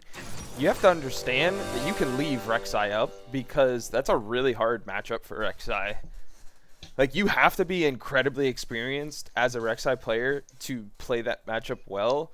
And Mike just wants to see Rek'Sai. He just wants to see the land shark. Well, He's no, like Rek'Sai, absolutely. Like, I want to see, but like, I can tell you, one of the worst matchups that I've experienced is Kindred. So if you're gonna play Kindred, leave a Rek'Sai open and don't let them pick something. Aren't you like bronze? Huh? What? I'm Diamond 4 actually. In TFT. I'm still Diamond 4. He's not wrong, hon. Just like my L counter, I hate everything about this part too. Yeah, producing cast standpoint, I don't know. Like I want to like Spayc Ayds, but I feel like they're so inconsistent, and I feel like they just haven't really done anything. Like, I don't think the Jinx is, like, meritable to have. They did well with Jinx Nautilus in lane last game. And, like, Valhalla's been doing okay on the set. Last game, their lane only went well because Dawn Machine came in and saved it multiple times. Well, yeah. Like I don't know. Like I don't think. I think it'll be important to see what Dawn Machine can do on the LeBlanc this game. And it's also worth noting as well that in terms of the bottom lane matchup, Nautilus does tend to give Kaisa a really hard time until she gets a little items going, at least until she gets her Q evolve. And so it's not as easy of a lane as it was with the Aphelios. But I do also think that if Kaisa is able to get an early lead, it'll definitely bridge the gap until Rise really comes online for and then at that point the game's kind of over. I just think my problem with Spayc Ayds, from what I've been seeing over the past several games, is I feel like they're trying to play without trying to flame. I feel like they're trying to play at like a much higher level. They're playing like like I wouldn't say Syndra is difficult nor is Set, and I don't even remember the jungle from the first game, but like I feel like I don't think you should be playing Jinx. I think you should just play something a little simpler, and like doesn't require like so many steps to set up. Same with like LeBlanc and Kindred. Like I feel like they're trying to get everything set up so much in advance, and like it's not really paid off. Like I don't even know how they won last game. Well, I do know how they won. Silas was absolutely going crazy, and like seeing him go from like Dawn Machine going from Syndra doing, I'm not even gonna say anything about the Syndra play, to an absolute powerhouse performance on Silas, and then going to LeBlanc. I don't really think LeBlanc really is that good. I think she's okay, but like I don't know. I feel like I think it's fine because of the picking too Kindred. much high You need risk, aggressive high reward. laners for Kindred. Yeah, I mean LeBlanc's gank setup is extremely strong, and especially against the mobile Rise. And it'll be good if LeBlanc can roam with this Kindred. But honestly, like, yeah, it's gonna be good to have LeBlanc like set that up right, and get the Kindred ahead. But Kindred could play like any other champion in the jungle and do the exact same thing without having to try as hard. You could just play Graves. Yeah. Hell. Have about triple the damage output early game. But, I mean, the scaling on Kindred is much better for late game if you get your marks. Yeah. But that comes down to, like, she had 4 marks by the end of the game. Yeah, that is we'll another see. thing. Which is irrelevant. That is another thing I think about. If you're going to play Kindred, you have to you have to be able to consistently get marks. And judging by how they were able to get marks last game, I just don't think I wouldn't have locked it in. But well, the only way you would play Kindred, right, in like a team group setting where everybody has communication, is if you know your lanes will get priority, so you can always have the backup of them coming into the jungle to secure the marks, right? Your bot lane needs to be winning, but you need to have an aggressive, strong bot lane. Say like Leona plus Lucian, right? Like you're not dueling that. You're not doing that. I mean, LeBlanc's fine, Set's fine. They both have a lot of early game pressure, etc., to help secure marks on, say, Scuttlecrab or the Gromp or a Wolf. But you also have to look at your enemy team when you pick it, because like you have to see how strong your opponent's early game is, because like it's those early game marks that really matter. Oh man! All right, and we see now in the game Spayc Ayds going for that invade, keeping up with the Nautilus invade. Ceradon about to face check into that, jumped out in time. I gotta fast forward it to the beginning. Well, I don't know why it doesn't auto do it. Oh yeah, true. Mine was behind too. Looks like they're still trying to move through, see what they can get. Not much to really acquire here. They did get a few. They have the mess warded out of that to see if overpowered fruit starts on that side. But overpowered fruit is committed to starting blue side anyways. I could do this for hours. Really? That is Joke's a on you. public start for Lilia, right? Holding the world up. It can either be red or blue side. She can if she starts blue side, she tries to do a dual clear of clearing blue buff and Gromp at the same time. And if she starts red side, she can do solo by leashing herself on the Raptors for the healing. Oh, okay. With the blooming blows. Kindred I gonna can't start. wait for you to start calling out Watch Out Eep. I can't wait. Rise and LeBlanc going for a little bit of a trade. Electric Heat proc coming down onto Rise, but he does win that trade. Oh, never mind, he took a little bit of extra damage. That's a lot of damage. I'm assuming Rise went phase rush. Yep. Up, Yep. Dredgeline lands on the Kaisa. That might be a little bit of trouble. Just gonna walk it on out. Honestly, it looks like the Nihilist took more of the beating out of that one. Mm-hmm. The important thing to keep in mind as well is, Nautilus, but the Shattering Strike out of Rel actually will apply the passive, which steals the arm and magic resist from a target. Right. This time Spayc Ayds getting level 2 first. Set coming in with the Face Breaker. Garen's just going to spin on around that. He said, I'm out. So he do be kind of spinning, though. Why is somebody's always a Beyblade every game? Let him rip! Alright, not much action going on ball lane. They, Spayc Ayds did have the level 2 advantage, but Travis didn't really push that. No hook. I guess you can't really grab because Ceradon will just, crash down on out of that. But, Yeah. Now I think I both would like to see a junglers little more going get through more their of a respective lead. clears. Umbral's actually able to keep up this game as well on the Kindred, matching Lilia's clear speed. They're both currently clearing their red buffs right now. Oh no, the mark spawning on the bottom crab. That's unfortunate. And that's sometimes how it is with the RNG. Oh, see Crash now Coming in here down. for a little bit of gank. The flash comes out from the Jink. You gonna go in time? Over to the Kaisa. Nautilus might be in a little bit of trouble. He might have to flash out of there. And that's going to be a kill for Overpowered Fruit onto Nautilus. It's important to realize as well that Nautilus had flash set in. Granted, sure, he still might have died, but it just seemed kind of just like gave up on us.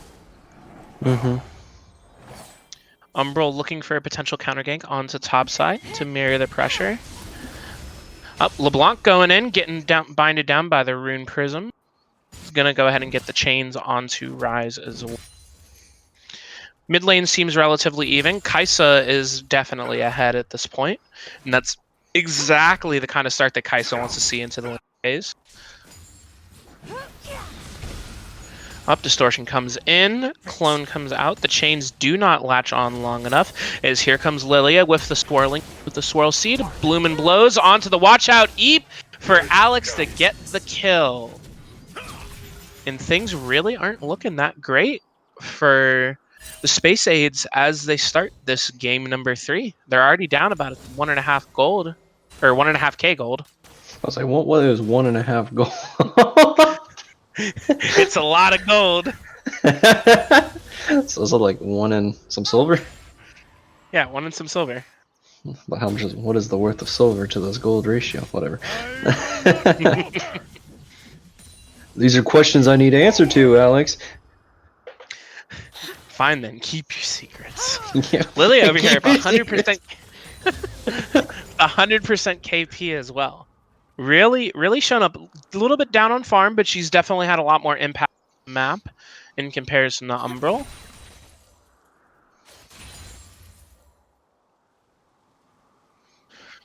Yeah. Lily has already gotten the Lucidity boots. Going through her second clear, starting at the Gromp.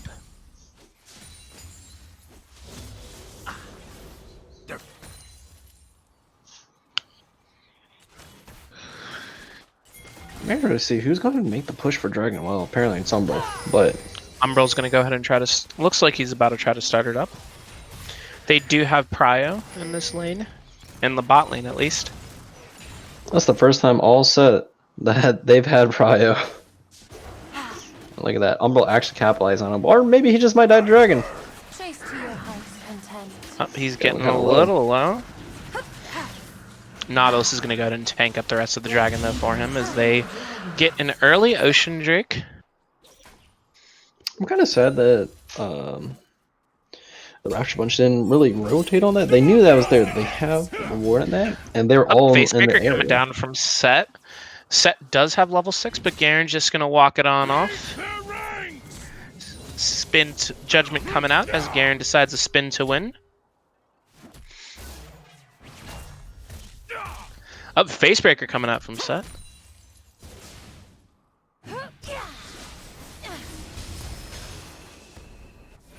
Yeah, the matchup for top lane, Garen can't do enough damage to Set fast enough to where it's just impactful, nor does he have any mobility to get out of the Haymaker's way as much. So, like, if you see Garen coming in with Decisive Strike, you just throw up your Q, or you have the E going before he can start spinning. That way he doesn't get maximum value. So it's like, the trades are even, and then you still have Haymaker ready to go. I don't know a lot of things about top lane, but one thing I know for sure is Garen and Set is not a good matchup. They just trade the same. It's just shields, heal, self-healing passive, and it's like, in extended fights, Set just usually wins that one. Because Set's health regen is one way or another being combat with champions for the self-heal. See here, Face Break does connect, stunning him up. Decisive Strike comes down as Garen spins around of Judgment, taking a little bit of damage from Haymaker, but here comes Lilia with the Swirl Seed blows hitting onto... And there comes a Lilton Lullaby, going to try to flash away, get by the damage, but the Demacian Justice comes down to secure the kill. Really see Overpowered Fruit. Really trying to go into overdrive right now. He's like, I ain't losing again. No, he's zooming. He's zooming on the Lilia. I love He can do something. He's got to answer something here. Unfortunately, the Mark just going on top of the Gromp. Gromp. You hate to see it. Yeah. Alright, now let's see here. Let's see what's going on here. Just going ahead and clearing away. Rise with a little bit of a CS lead onto Dawn of Machine.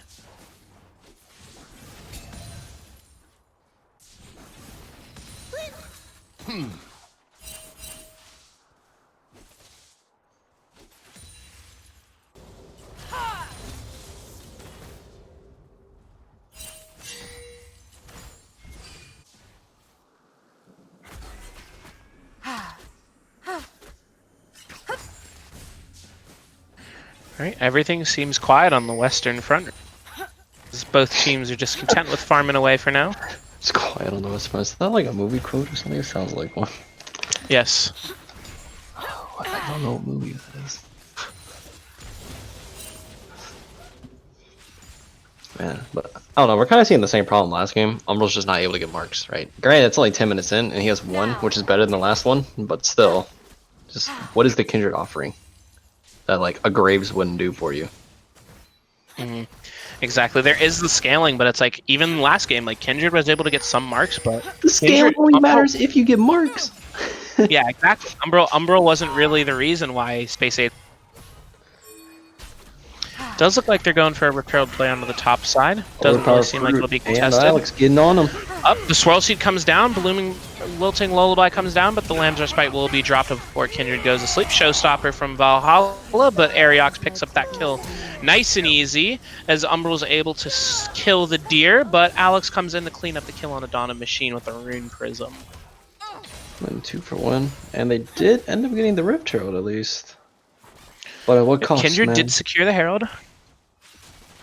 Did Kindred have someone of them marked? Oh, she did get 3 marks, or I 2 think marks. Kindred had Lilia marked. All right, there we go. Hold on, I'm talking smack, but she's getting marks now. Maybe she does. You better catch that L if you're not careful. I'm not. Ooh. But there is a 3.5k goal lead going towards Team Rapture. The Garen is going to start overtaking the set now, though. 0-1. So Garen already has Berserker. He's finished. And Lilia's opting for the Moonstaff build this game. I like that with the damage that they do have on the Rise and the Kaisa, as well as the passive damage that Garen just has from existing. Up, Facebreaker coming down, pulling Garen into tower ranges. Herald's dropped in the mid lane. Overpowered Fruit maybe in a little bit. Never mind. That man popped like an orange. Like a grape. Wait, what? Whatever fruit popped. What fruit are you talking about? I don't know why an orange popped. I don't know why I don't know why the first thing came to mind was orange. You're like the guy on Family Feud. Name a yellow fruit. Orange. Oh man, I got the color and the fruit wrong. I'll take that. I'll take the L. I'll take the L. I'll take the L.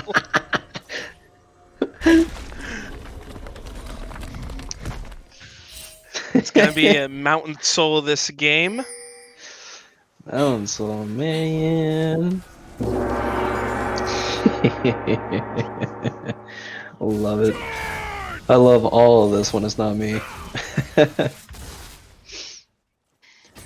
Man. Alright, yeah. Okay, so Garen's just running through set right now. There's sadly not much Valhalla can really do at this point. A couple of, like, bad skirmishes now put Garen ahead by what, like 13 CS, 2 kills. It's got tower plating. That's a whole lot of stuff you don't like to see, and I'm actually kind of disappointed. I wanted to see more of Adonis Machines at LeBlanc, either more roaming or pushing with the Kindred to get more like secure marks and stuff. But Rice is able to free farm, and you know, I'm no math scientist, but that's never good. Nope. Everfrost picked up for the Rise now as well. Ooh, that's spicy. I mean, that's probably normal, but I like it. Mm-hmm. Everfrost is really good. The Mythic passive gives extra AP, which helps with the little bit of later game scaling, and the passive is similar like GOP's passive, or active rather. But the center, there's like a little center line up. Baromancy Crashdown coming in as the depth charge comes out, but Zigzaga is able to just completely pop Instinct as they keep on going. Nautilus is going to be able to root, but the Killer Instinct comes out to Kaisa to keep up the pursuit as Kaisa lands herself double kill. Meanwhile, Set's going to try to pull Garen in with the face breaker, but that's really going to find much. Zigzaga is now going to have complete control on top of the extra planes that they're getting with the farm. You think? Let's see. He already has Gale for his finish. I should probably finish his boots, right? Boots plus maybe a little something. Kaisa wants to get her Q evolve as quickly as possible, so she wants to get a here. And then go into tier 2 boots if possible. Nope, there's the tier 2 boots right now. Take the L! I'm not taking the L, they're taking the L because they're not building it properly. But you're like, wrong, you have to get the ding! I ain't taking no L. What I tell you? Boots? There was something. I've got a lot of weight. There was no something, but Boots was there. Oh, okay, so now they're doing what I was talking about. Pushing LeBlanc with Umbral right here. This is what they need to do from, I don't know, like minute 5. Looks like they might be trying to get something on the Garen. So Lilia is on the bottom side of the map.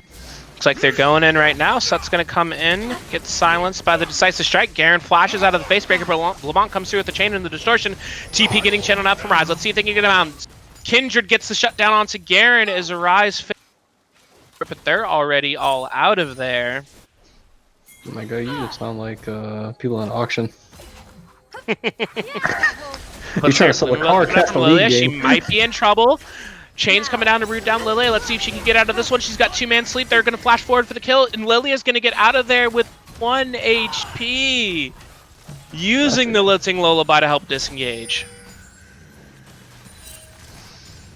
So this is what they need to be doing. That's what I was assuming the whole point of LeBlanc was to make it for Kindred's like early game power. Just to keep pushing the ganks, push it better, and let her get her marks. That's what she needs to do. She's at 5 marks now. This is much better than last game. So we might actually see Kindred start popping off to do more. She has a lot of CS. She's got 2 kills. I mean, she has the only 2 kills. But there you go. Hey, those only 2 kills might be the only ones that matter right now for the side of Spayc Ayds, as it's keeping them in the game. Gold lead, they are down about 5,000 gold, but we saw a similar situation last game where they were able to get back from it. But we need to see someone else on their team get a couple of kills on the board and get some gold in their pockets. We need to see Umbral and the Dawn Machine do the push towards bot side. They need to put this Kaisa in check. They need to put Zigzaga in check. Like he's been constant. He's been a consistent problem every game. They need to put him in check at some point in time. He's already started going, but like you got to stop him.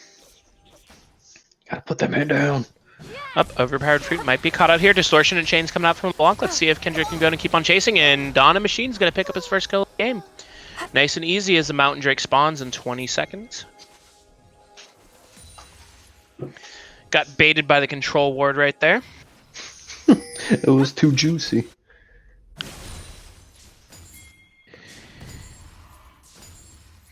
I have the chat open on my phone, and Lilia survived that like she was a gang member in the wrong hood.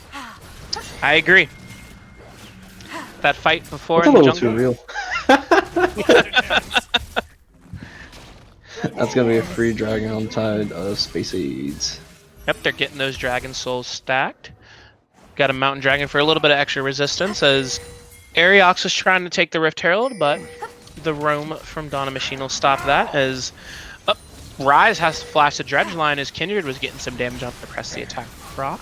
Blue team's turret has been destroyed. Red team's turret has been destroyed. I mean, now we're just letting Zigzagu just free farm, but that's fine. You get the Rift Herald. Or not Rift, yeah.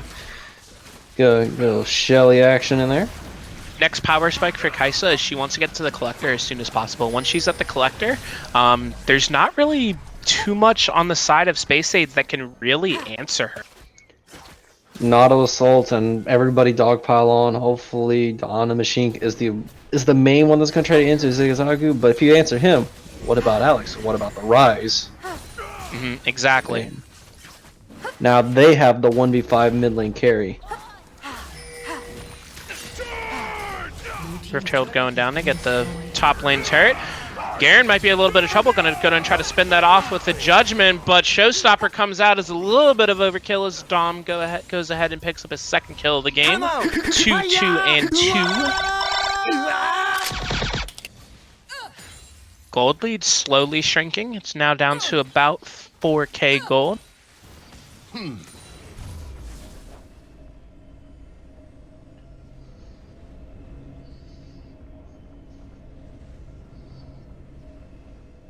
Luden's Tempest comes down for Dawn of Machine as Rise is working on the Seraph's Embrace. Has this up. Lilia almost has what can be assumed to be the Staff of Flowing Water finished inventory as well.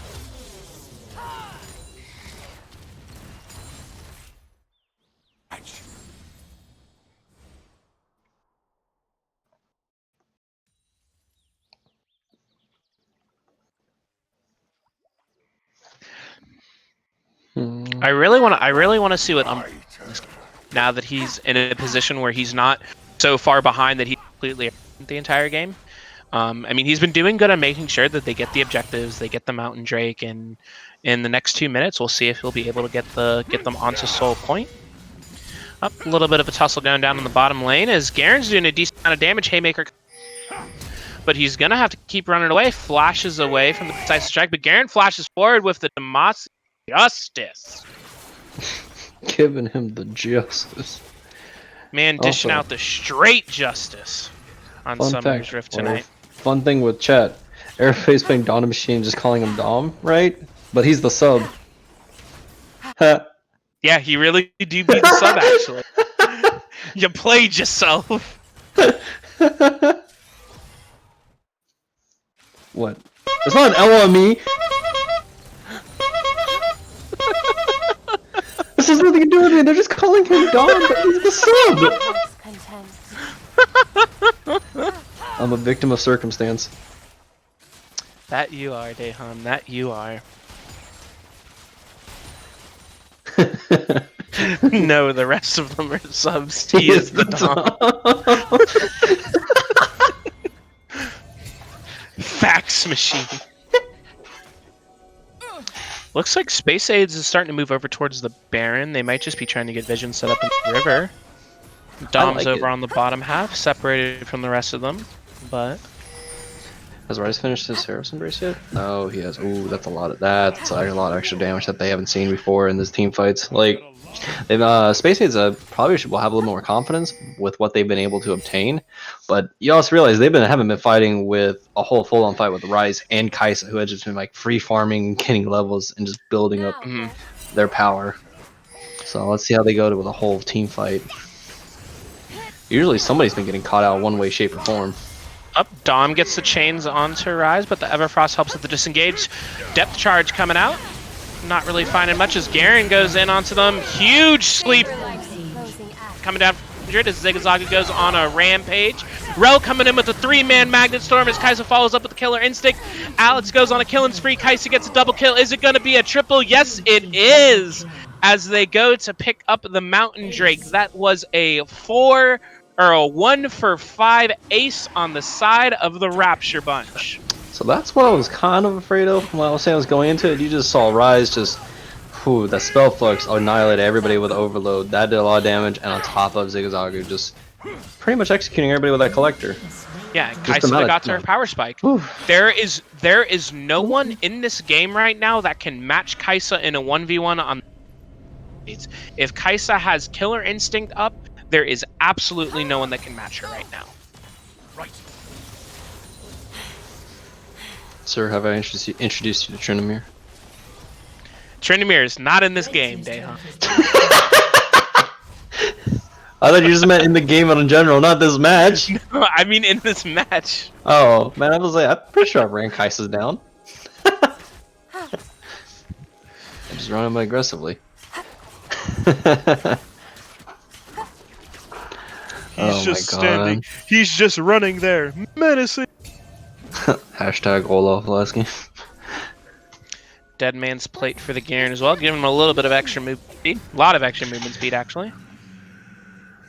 So, Rapture Bunch has a lot, a lot of just AoE team damage, whereas in comparison where Spayc Ayds realistically doesn't have that much. Most of it's kind of directed at a single target location. I mean, sure, we have Valhalla if he gets a good showstopper, say on Ceradon, or even better on Ariox, into the enemy team. That's fine, but it's still like most of the time single 1 or 2 people, where we have Zigzagu, Ikathian Rain, just nails everybody, Lilia, everybody, Garen spins, everybody, Rise, Essence Flux, Overload. The four man sleep onto Spayc Ayds in that last fight was absolutely huge. No, that led to just disgusting amounts of damage and letting Zigzagu and Alex just rain down on him. Baron. Does Alex have TP up? He does. Oh, they're just kind of baiting for something. Not much going to be terribly going down. Yo, after this game, maybe I may play some Rise. About to be a new Rise one trick. Just joking. No. No, I'm just joking. I can't play that champion. It's like me trying to play Aatrox.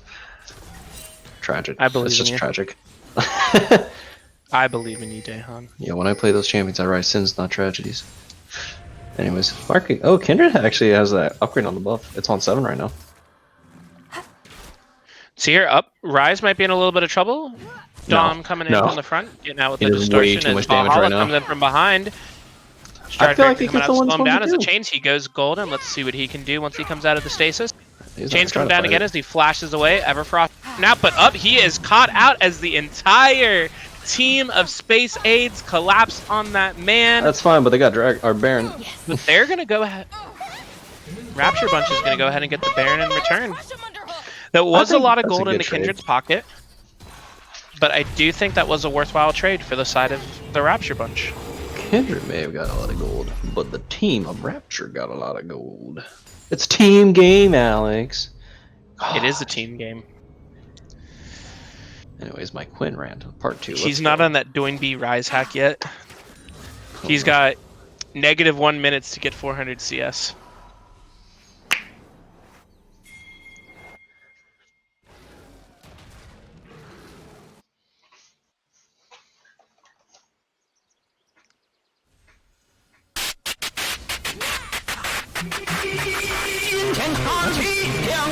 We're just catching up. Area. Up. He ulted the clone. No, Ariok.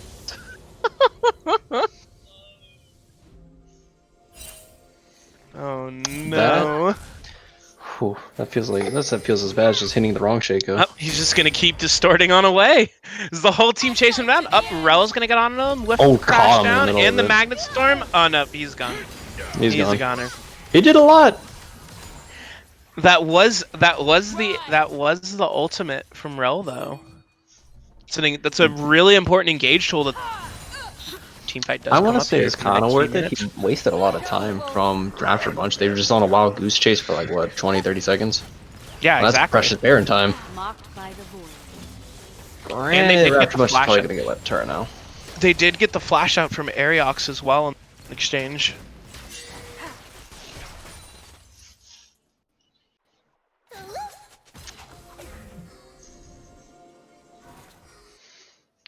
Mans couldn't see the real LeBlanc helmet because his Bronze 2 helmet is on 2.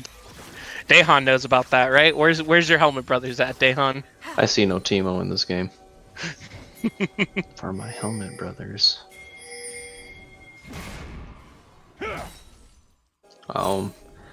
So we have Rapture going for Dragon, and then but we have Spayc Ayds going for Raid Boss Garen.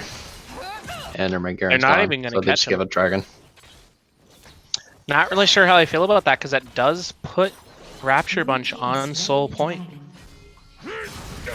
Oh, Ariox just running through. Shine once more. Oh, the Lamb's Respect comes down. It's going to buy him a little bit of time, but where's the rest of the team? Breaker's going to flash over the...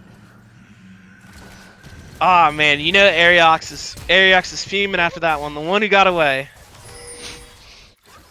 There's so many memes I can make to that one. I just don't know which one to do. All of them. All of them. Is he still going for it? Oh, I was gonna say, he's like, is he really that hungry for a kill? That man's thirsty. He needs to get some water. Oh man, he's hungry. He's trying to get fed. Hehe, boy. Hehe.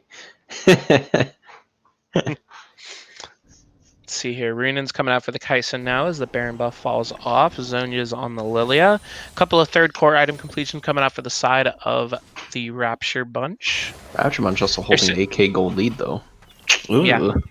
That full ace definitely helped them solidify their gold advantage. Full ace, Baron, everybody having more CS generally. It's a lot of things are going right for the Rapture Bunch this game, but let's see how it'll pan out. So there still is the possibility of an upset. Spayc Ayds still could take this one home.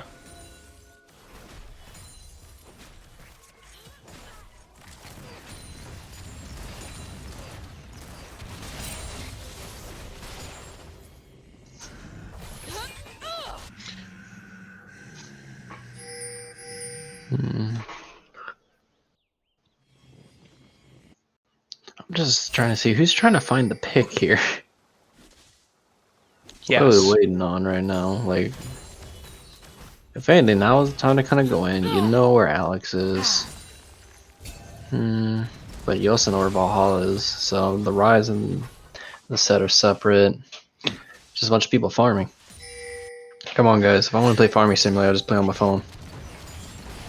They're waiting for the objective. They're doing it well. Not fighting for no good reason. I want blood. I want murder. You want a fiesta? Hey man, coffee fiestas are fun to commentate because I get to listen to you do it. Get to sit back and watch me try to fucking... No, keep up with 100%, them. man. It's like, it's listening to like one of the auction people. I kid you not. I know I made that reference earlier, but it's like, it really is. It's like, man, it's trying to sell a car in League of Legends right now. Who wants this 2000 Honda Civic? Yeah, who wants Rel's horse? Put up Rel's horse for auction, my guy. It's a pretty handy horse. Slaps the roof of horse. I am good. Slaps roof of Lilia. This baby can put everybody to sleep.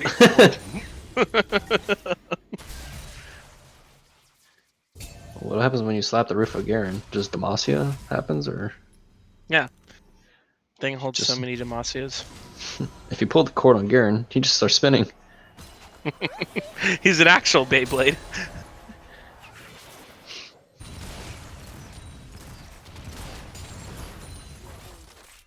Oh my god, that comment. I'm not gonna read that one out loud. Twitch I chat on can't. the rampage tonight. Yo, Vortex, relax, man, chill.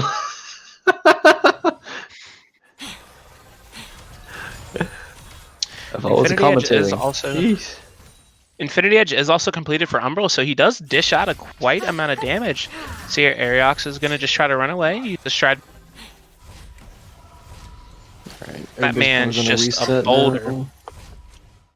Dragon is spawning in about 45 seconds. Set did finish Thornmet. That's gonna be huge for him fighting Kaisa. Isn't gonna do much though to getting like mowed down by Ryze. Ryze does have Kaisa Cosmic now Revenge. with the Infinity Edge.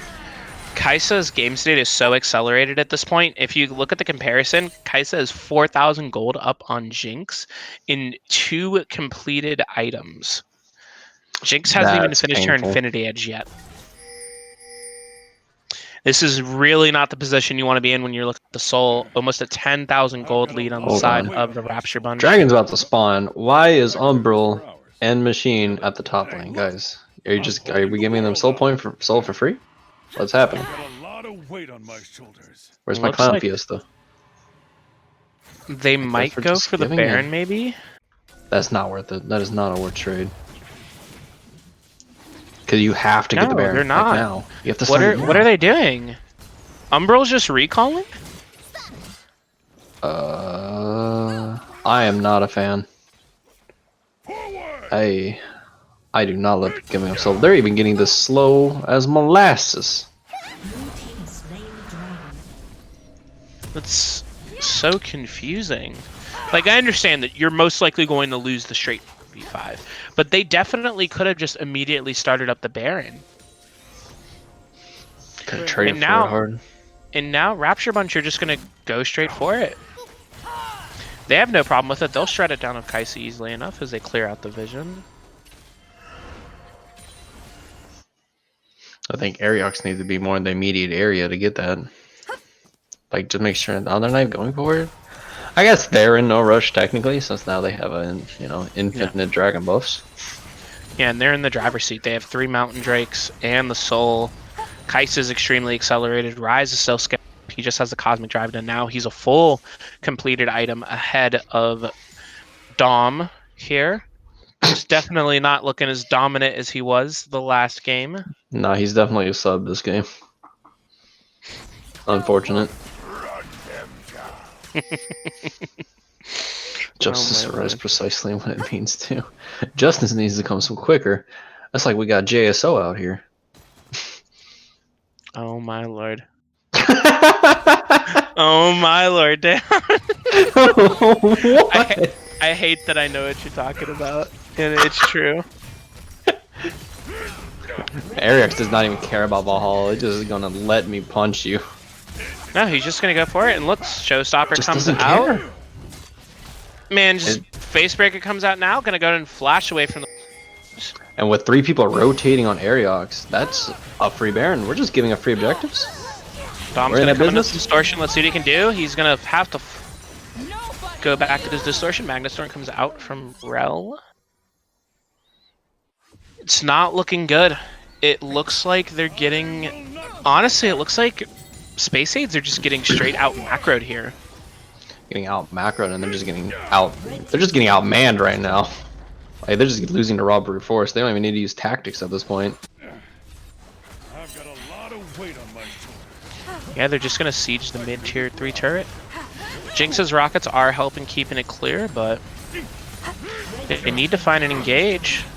Get the I just turret need down. Ariox See what they and Serenade to do. go in. Lamb's Respect comes down from Kindred, and Gale out hit as Rel comes in with the Just crash watching down. Kaisa just melt. Kaisa's gonna flash forward with the Akathian Rain.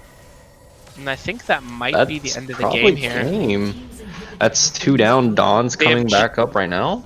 They have Jinx, Dom, and Kindred left. They ain't got much left over. Man, that Rise Just lockdown watched is nasty. Alex lock him down with Everfrost. That's disgusting to watch. Just watch him man just sit there for 2 seconds straight. He can't move. Just gotta take the whole 2 Zigazag Rise is combos. legendary. in a They're row. gonna go for the kill, and he gets the kill on instinct Alright. in the fountain, as it was just GG, the end boys. of game 3. It was just a complete stomp. We're looking to come in to go into the fountain. The GGs come out, and That's gonna be Rapture 2-1 over Spayc Ayds. I have to say I was kind of disappointed of how the series ended. I really think Spayc Ayds could have played a lot of that mid game a lot better. I think it all came down to that one fight before the Mountain Drake where they just got clean aced. I was like, we saw that coming though, because and all the times they were winning, they didn't. It was like a 2-on-1 or 3-on-1, but Rise and Kaisa are still just getting free resources out of this. They just went unchecked, right? Mm-hmm. So by the time it came to fight, fight time, they're just juiced. They're thick, Yeah. They're thick. right? And then it doesn't help that Lilia hit the 4-man sleep, put everybody slump. So knock everybody out, get them yeah, slumped. man, it's like everybody sleeping on the job, get aced. I don't know.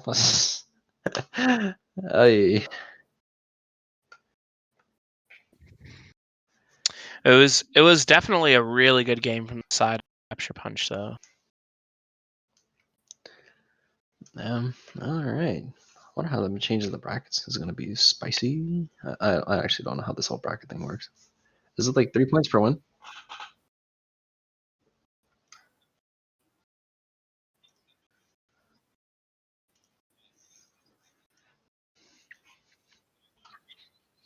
Is that for next Saturday's game? Is Yeah. Team Solo? So first things first, we're gonna get you guys can pick an MVP for who you want to talk to on the side of Rapture Bunch here in a little bit. But next week we are going to be watching Team Solo Bolo take on Believers. We got a little bit of a hint of that.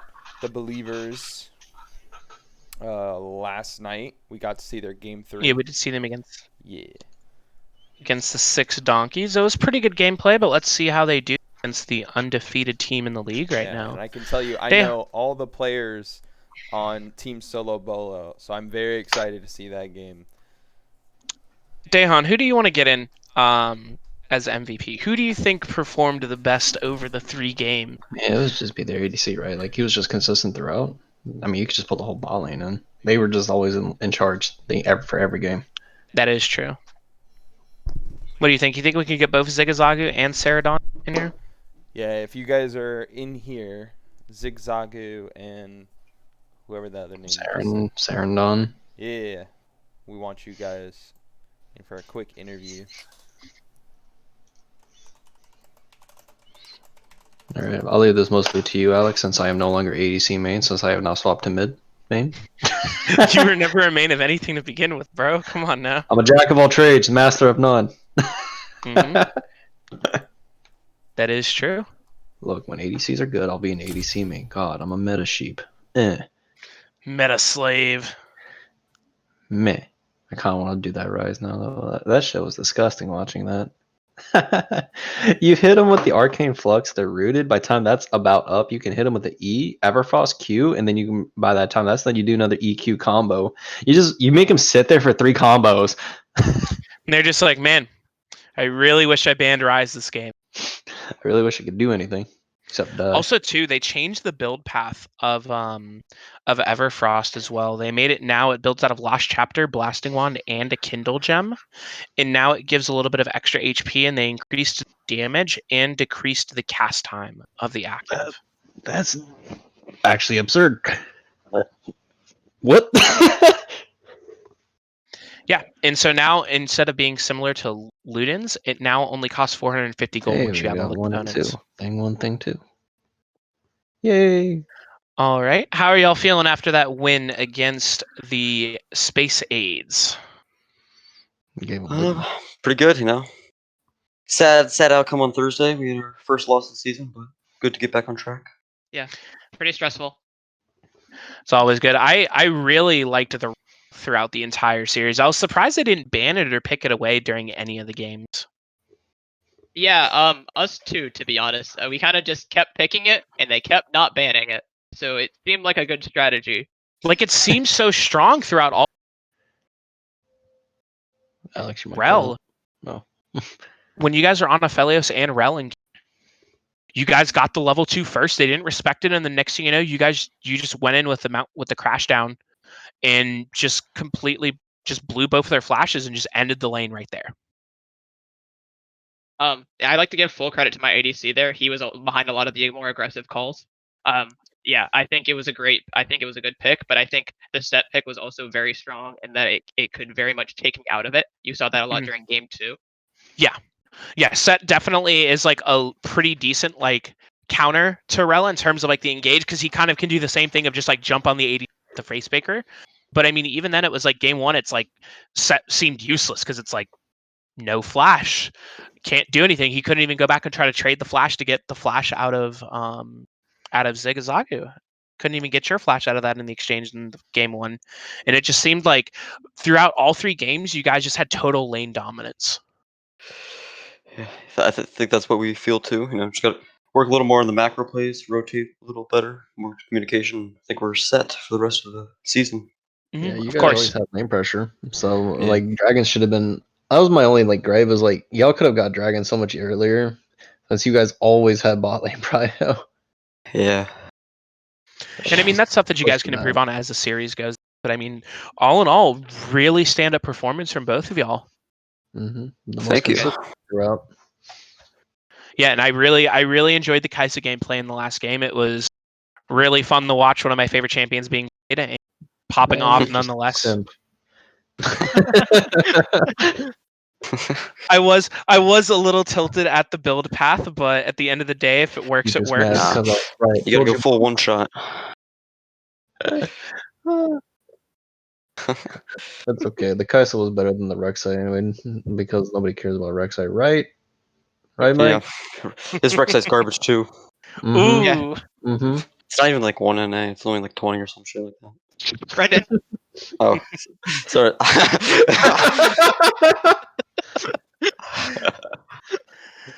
do y'all have any shout outs or anything you'd like to give?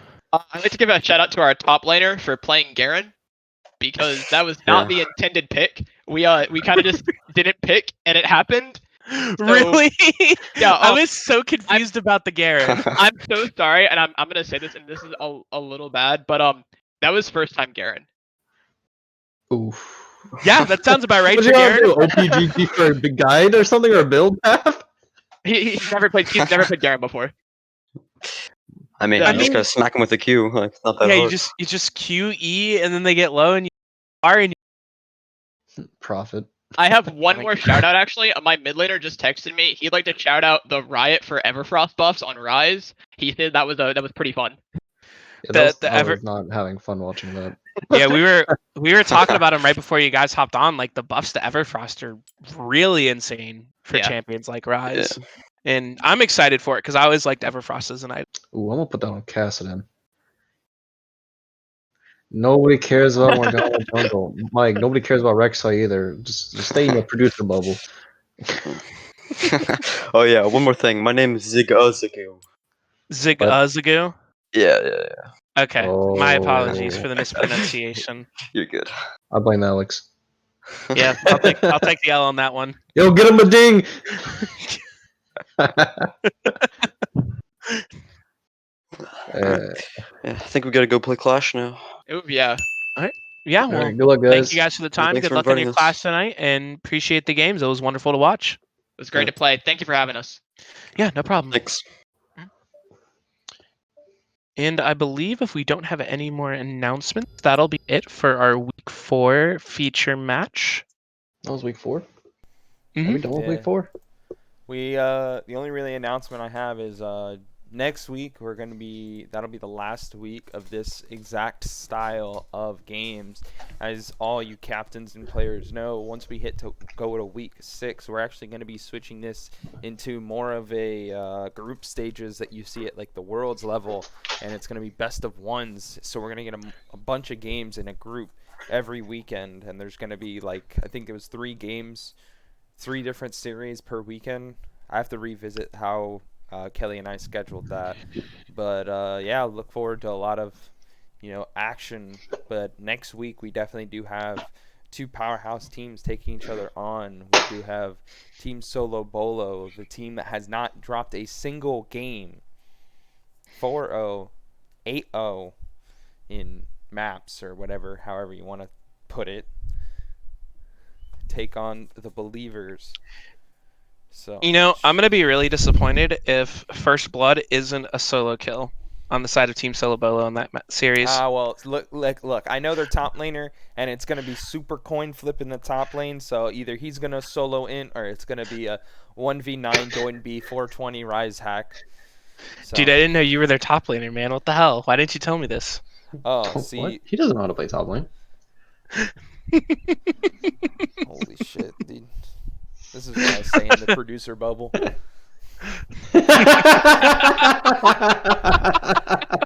No one can insult me, and I can insult everyone else. You know he loves you, Mike. And God. all right, I believe that'll be it. Thank you all for tuning in, and I hope to see you all next week as we stream Team Solo Bolo versus I'm a Believer. Tap 2 And- mana cast standstill. Pass. Yep. Standstill has been cast. I guess Land I'm for breaking turn it. pass. We're not doing this. That was just my cue to end the thing, end the stream. Until next time, nobody's gonna cast anything. Get it? I don't get it. Can you It's explain because it? we're casting. We're casters. All right, you know what? Thank you guys for You're watching. tragic, bro. You're trash. Yeah. Until next time. See you guys.